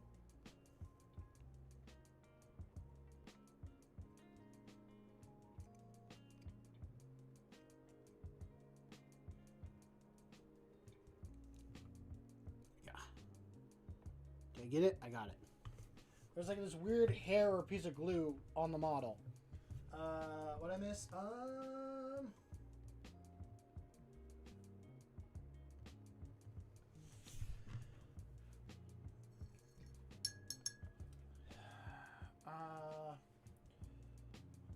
Yes, it's a compliment. Your dog is an anxious pup, so he only falls asleep while he feels comfortable. And some noises kind of make him spaz out. Fair enough.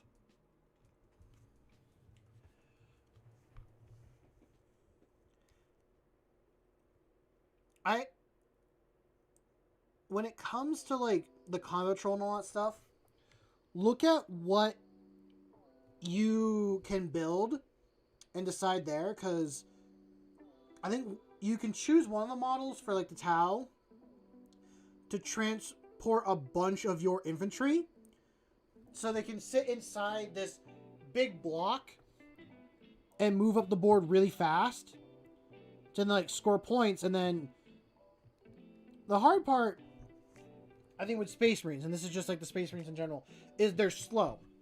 They move 6 inches a turn. It takes quite a bit to get like anywhere on the board. So that's something that your opponent has to say.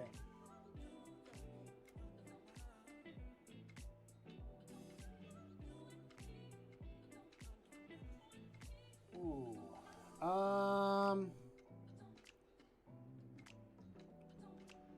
Ones that I consider parade ready. I don't have a lot.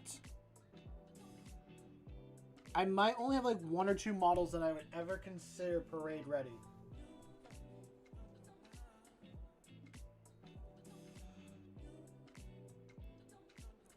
I will let you know, I played against someone who we played on a tabletop simulator. They never played Tau before. They never played Warhammer before, period. And they won their game against me.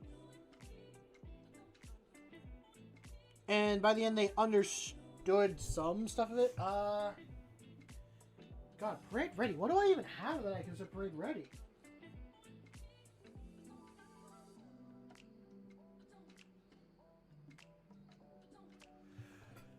Literally, the Space Marine captain that I showed earlier, the Kit Bash one, that's the only one that I would consider parade ready. The rest of mine are battle ready.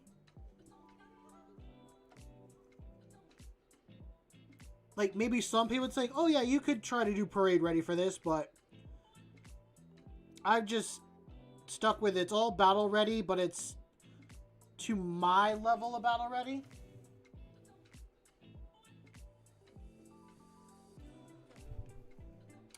Good for you. I'm glad for you, Tyler.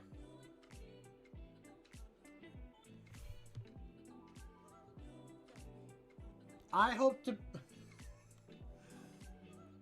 Okay. I hope to one day have a win to my name. One that is my own, not just a... I won it because of teammates and stuff. I might have a win, but I don't remember if it's actual win or not. It didn't feel like a proper win, is how I felt.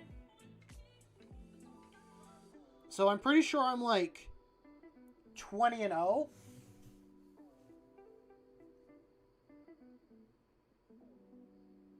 Wait a minute, you won 6 games and you've only lost 1?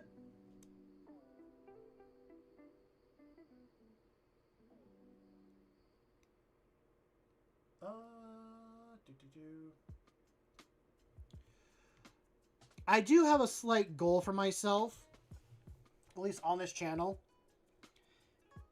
If I reach 1,000 subscribers, I will paint Lionel Johnson on stream. I bought him when I first got into Warhammer, and I did not want him... I don't want to paint him and make him look bad. So I put a goal for myself. I'm like, we do not paint him unless we reach this goal. So he sits in a container, built, primed, and ready to be painted. I'm sure now I could paint him just fine and make him look amazing, at least to my standards. But I have that goal that I want to reach first.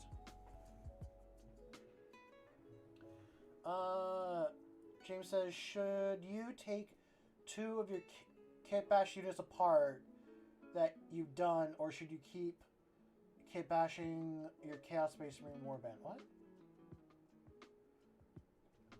I wouldn't recommend taking apart models. Once they're kind of glued together, they're pretty hard to, like, take back apart. Like, depending on what glue you used, it might have melted the plastic. When you're ripping it, you might break more than you expect. So, like, I wouldn't recommend it.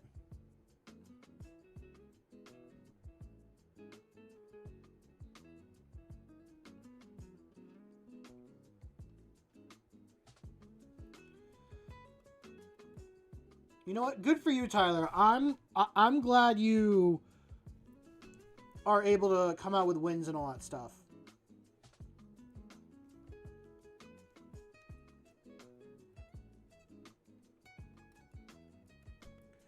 I will admit I am jealous, but I'm still happy for you.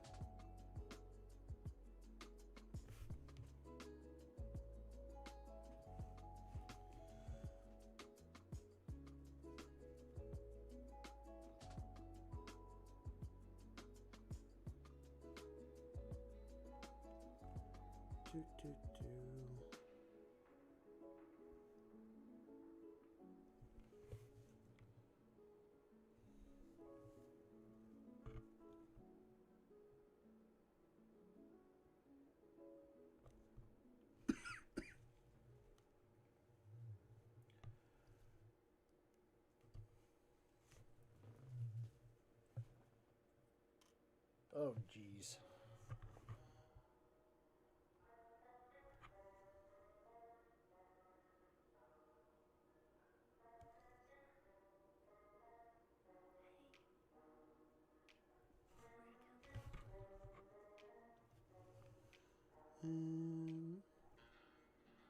Yeah, we're gonna hit with a second coat just to hide the gold that's shining through.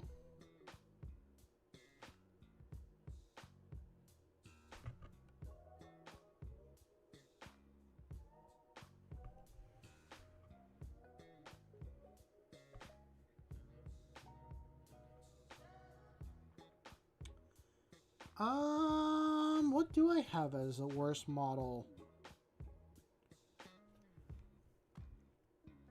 See, here's the thing. All the models that I very first, like, painted, I've stripped and started redoing them.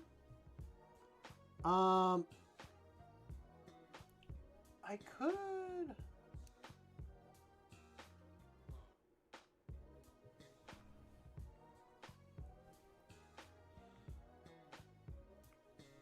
I might have something.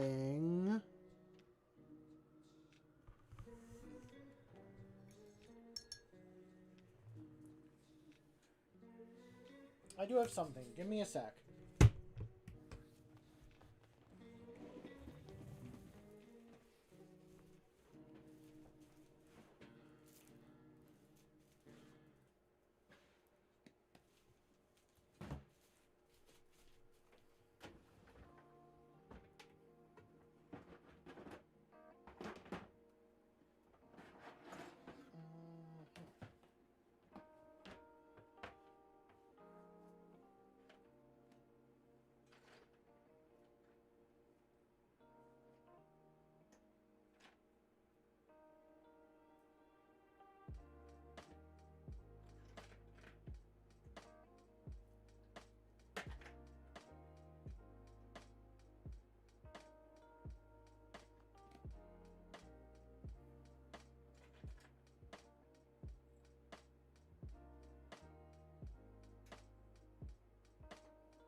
So,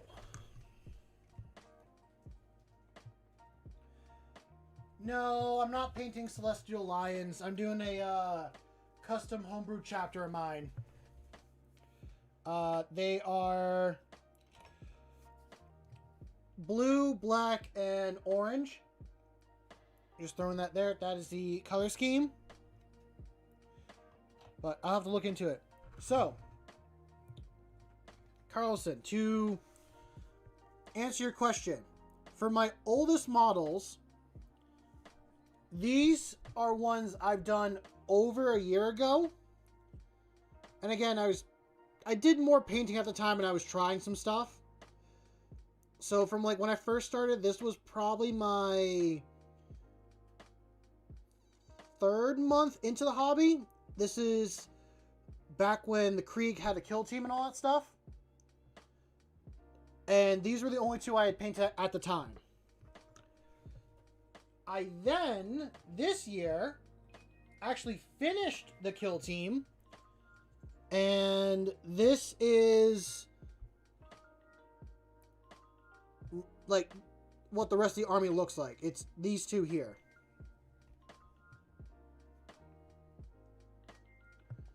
I apologize for the lighting, but yeah, I did. The wash is still pretty heavy on these guys, but my favorite stuff to do is the power sword on this and like the heat on the gun. I did a lot more edge highlighting on those models. So I'll do a side by side. I have an image on my Instagram showing like one of these models compared to these models. What's up, Kurt? Welcome back again. But yeah, if I can get better lighting to show these 2 off, I need to get better lighting for it. Yeah, that's a year of progress in between. On what I thought,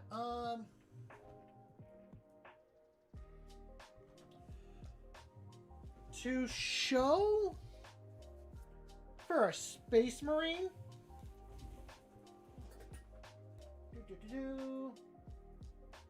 Come here.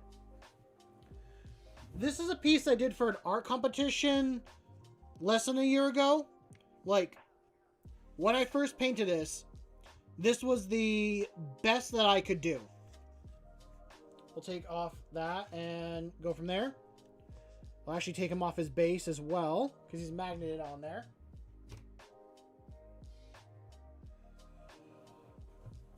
I don't have a favorite painted vehicle besides one of the knights I've already shown off, because I don't have any Space Marine vehicles finished. But this is where I used to kind of be at the time. This was the best that I could do for my Marine. I apologize for the lighting. If I get closer, it gets too dark, you can't really see it. I know it's still kind of iffy from here. But I tried edge highlighting. I tried like my very best at the time. And I went from this, and I wanted to make something better, and then I made this guy. This guy is better than this guy, in my opinion, 100%. Yeah, I wanted the Tyranid blood look kind of green coming off the sword, but I'm more of a fan of doing like the blue flame kind of look on the sword. So this guy, I think at the time, like this used to be the best that I could do. This is now the best that I can do, but I think I can still even do better than this now. There was a lot of edge highlighting and doing all that stuff.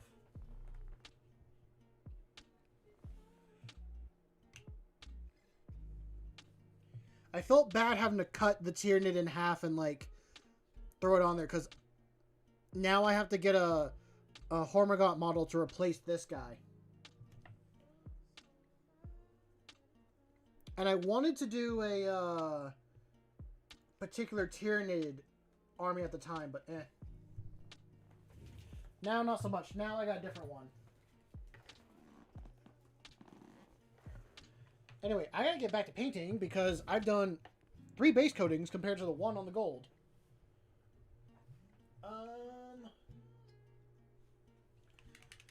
But again, for like favorite painted vehicle, it's this guy just for the yellow and blue. That's my favorite.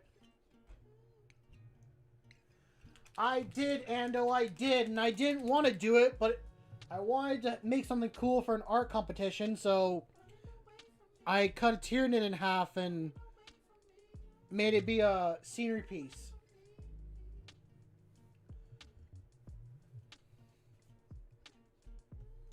You know what, Ando? Here. I'll bring something out to make you happy. Here you go, Ando. I'm gonna leave this to the side for you. This is my apology. That's my apology right there.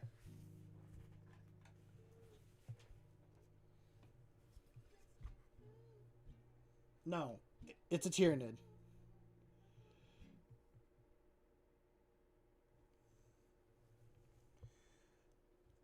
You get a whole ass Tyranid. Yeah, earlier how I said I wasn't confident myself with painting the line and all that stuff. This is, I think, more difficult than the lion is to paint. And I was impressed with myself painting this guy. I actually got to dust him off. He's got dust all over him.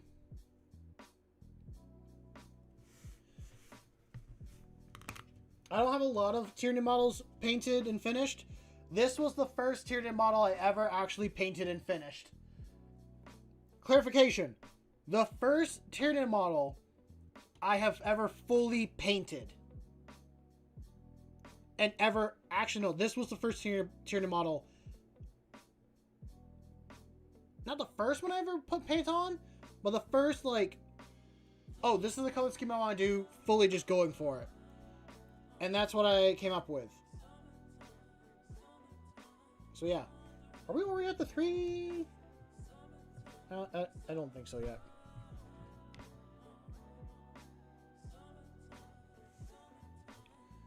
On the road.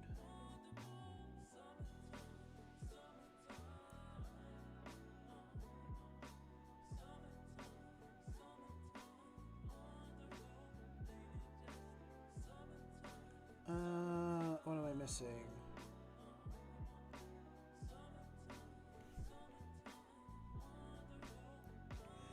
What's a good way to get dust off a model? I think I gotta go through and I gotta, like, dust off all my models now that are in the open.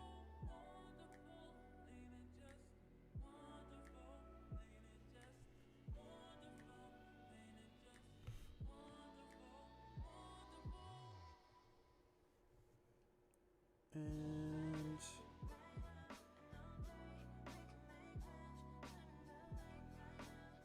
Tyler said, I haven't painted any tough models yet for Tau, but you are nervous to paint any Farsight models, to be honest. You just know exactly how you want him to look, so it's hard to paint. Yeah, I agree with that. When it comes to, like, big, in quotes, big characters like that, you want to give them justice for the, like, who they are and what they look like and all that stuff. But also, like, just do it. Just paint the model. Because you can always just do it over again. Or repaint it and other stuff. They'll just sit on your shelf forever and never get touched. Don't do what I'm doing. Don't be like, oh, I want to, like, wait until I'm at this point to paint something because then that's when I know I'm good. Like, no. Just paint the damn model you want to paint. If you're really unhappy with it, strip it, repaint it, or buy a new one.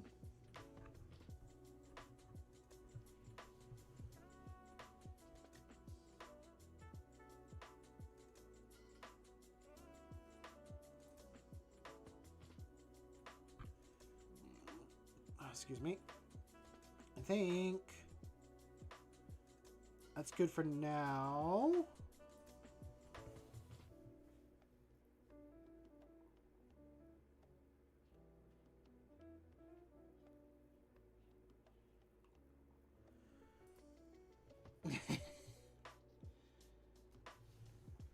I like the idea of like adding orcs to the base and all that. Tell a story right there. Okay, we're gonna set that to the side. And actually, with that being said, first, I'm going to add some water so I can thin this paint down a little bit. Now, while that sits, I'm going to take these two and compare them real quick.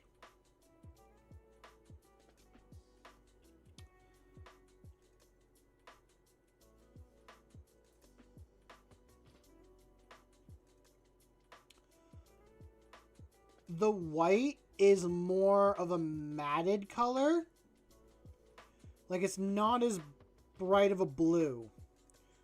The gold actually looks cleaner for the model.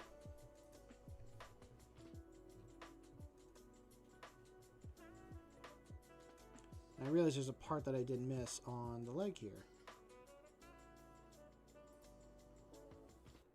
That just fell on my hand.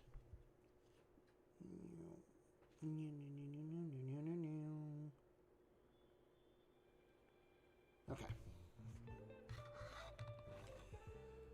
God, if I start priming my whole models in black and gold, that is going to be hard for the future.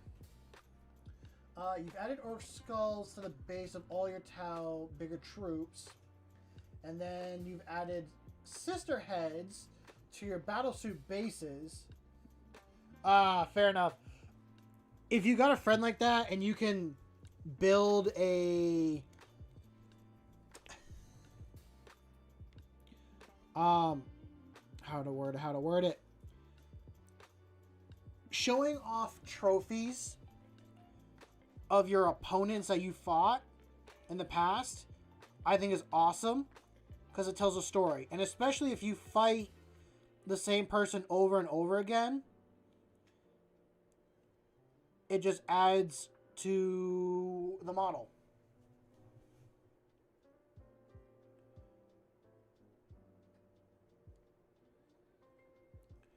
At least that's how I feel.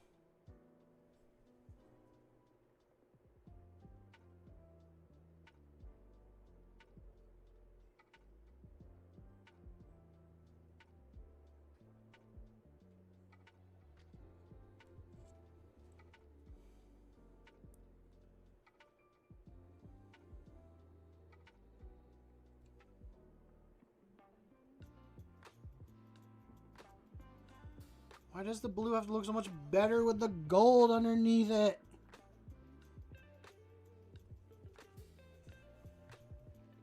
It makes it brighter and it is a warmer color. I think it honestly does add a warmth to the model.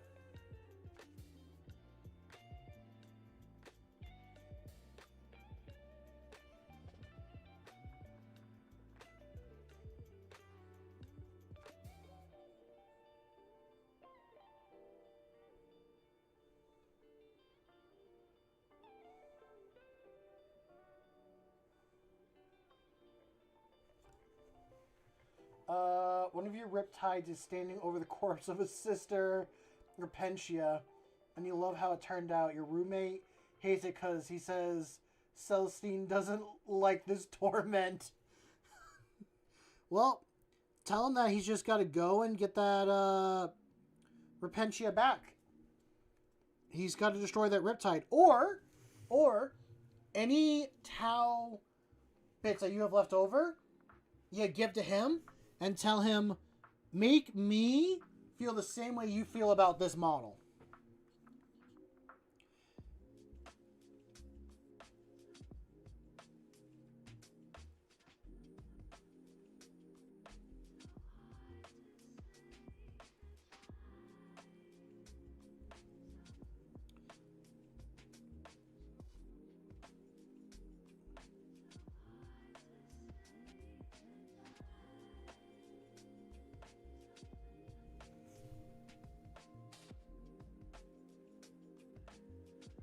Perfect. If you can do stuff like that, then you're golden.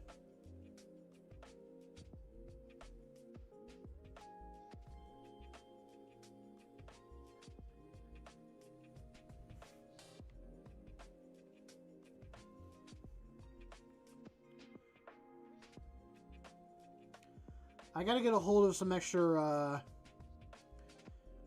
bits that are against people I played against, and add that to my armies. I think a lot of it's going to be end up being chaos models because of my buddy that plays chaos. But if I play against a few other people, I'll ask like, "Yo, you got some spare bits?" So I can throw them on my base to be like, "This is what I'm fighting."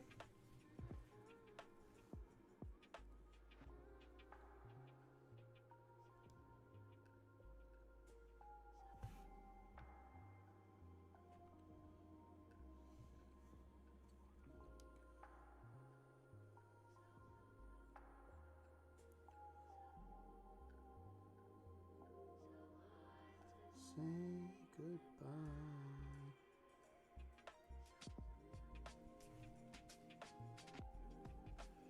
And here we go.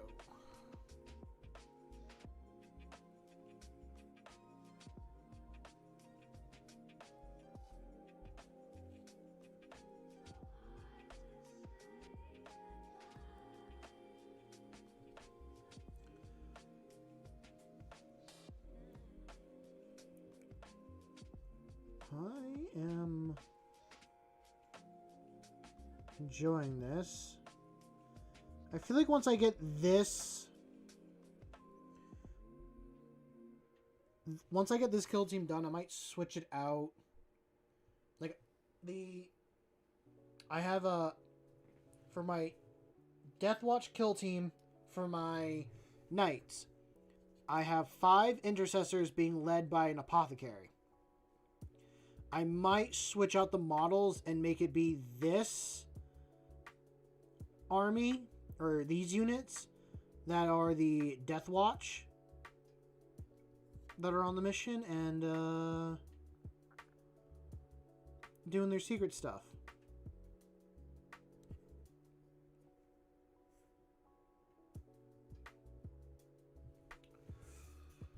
Your next build idea is to make a human auxiliary breacher squad. So you need some Imperial Guard heads. Kind of sucks, but you gotta buy 2 infantry boxes. Why don't you go to eBay and buy a bunch of human heads? Or if you got a 3D printer or know someone with a 3D printer, have them print off a bunch of human heads and then put those on.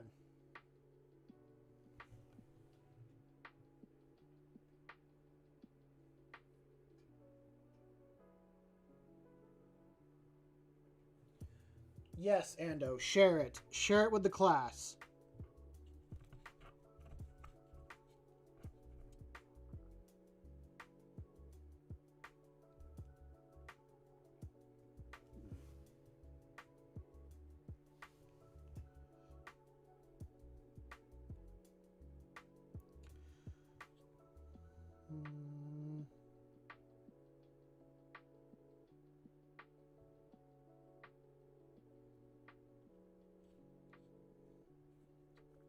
Actually, I think I just need to do another coat of blue on the front. And make sure I got everything.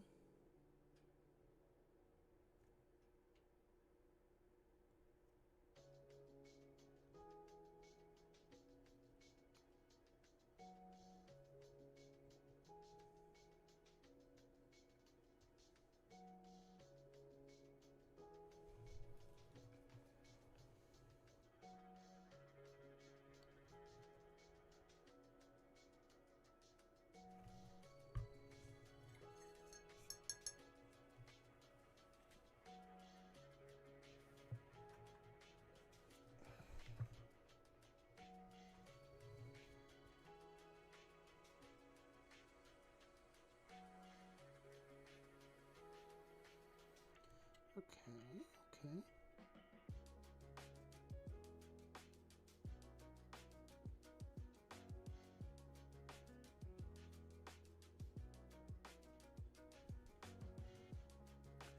How's it going, Hal? I hope you're doing well.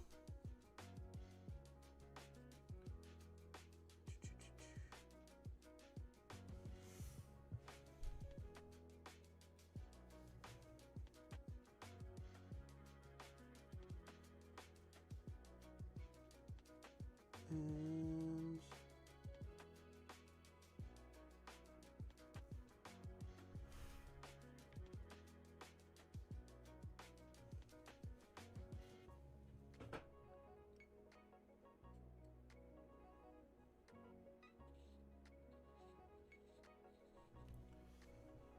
well, if you're sleepy, my guy, then, go get some rest.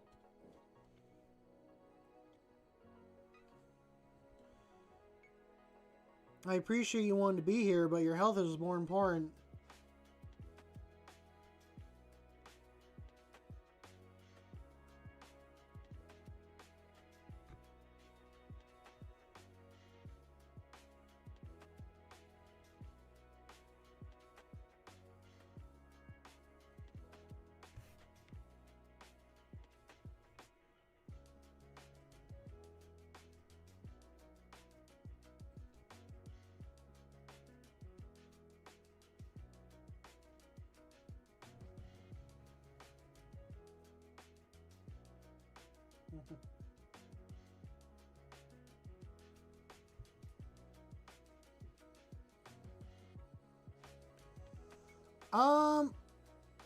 That is biology working there, Hal.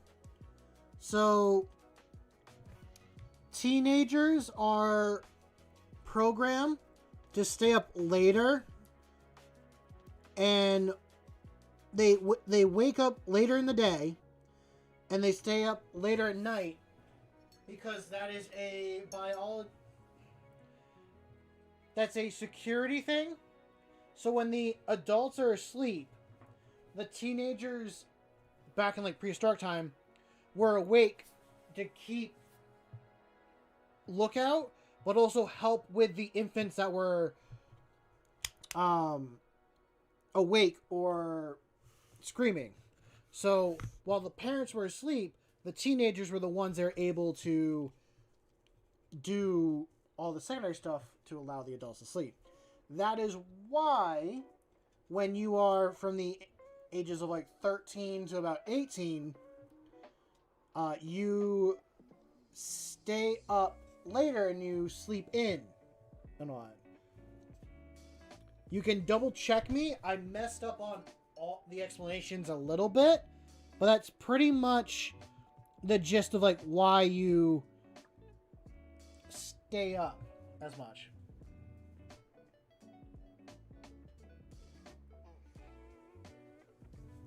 Okay, Ando. Best of luck with that.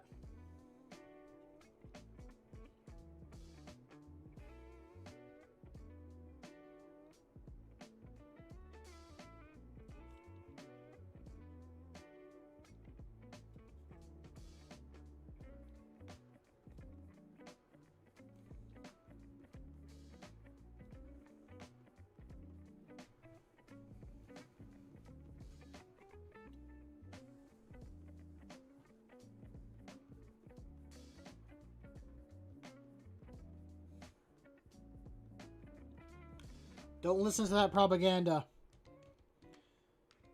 We are emperor worshipping citizens here. We don't need the Inquisition coming in here and investigating.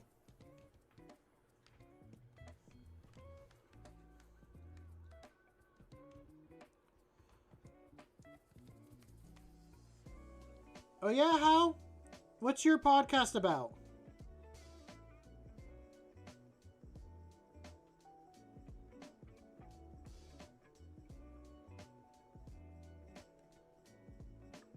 God, I remember when I tried to do a podcast with a couple friends.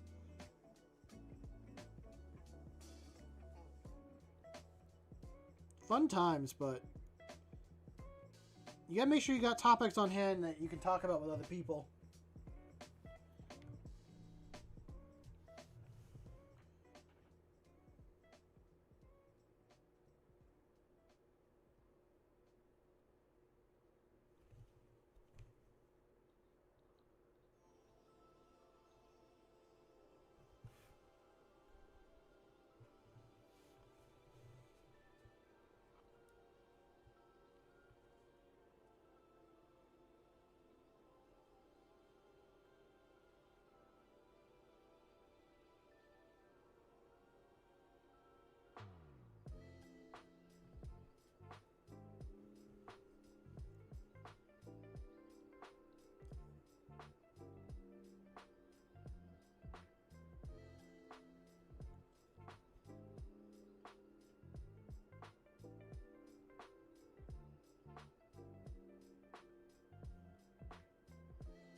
What dumb thing?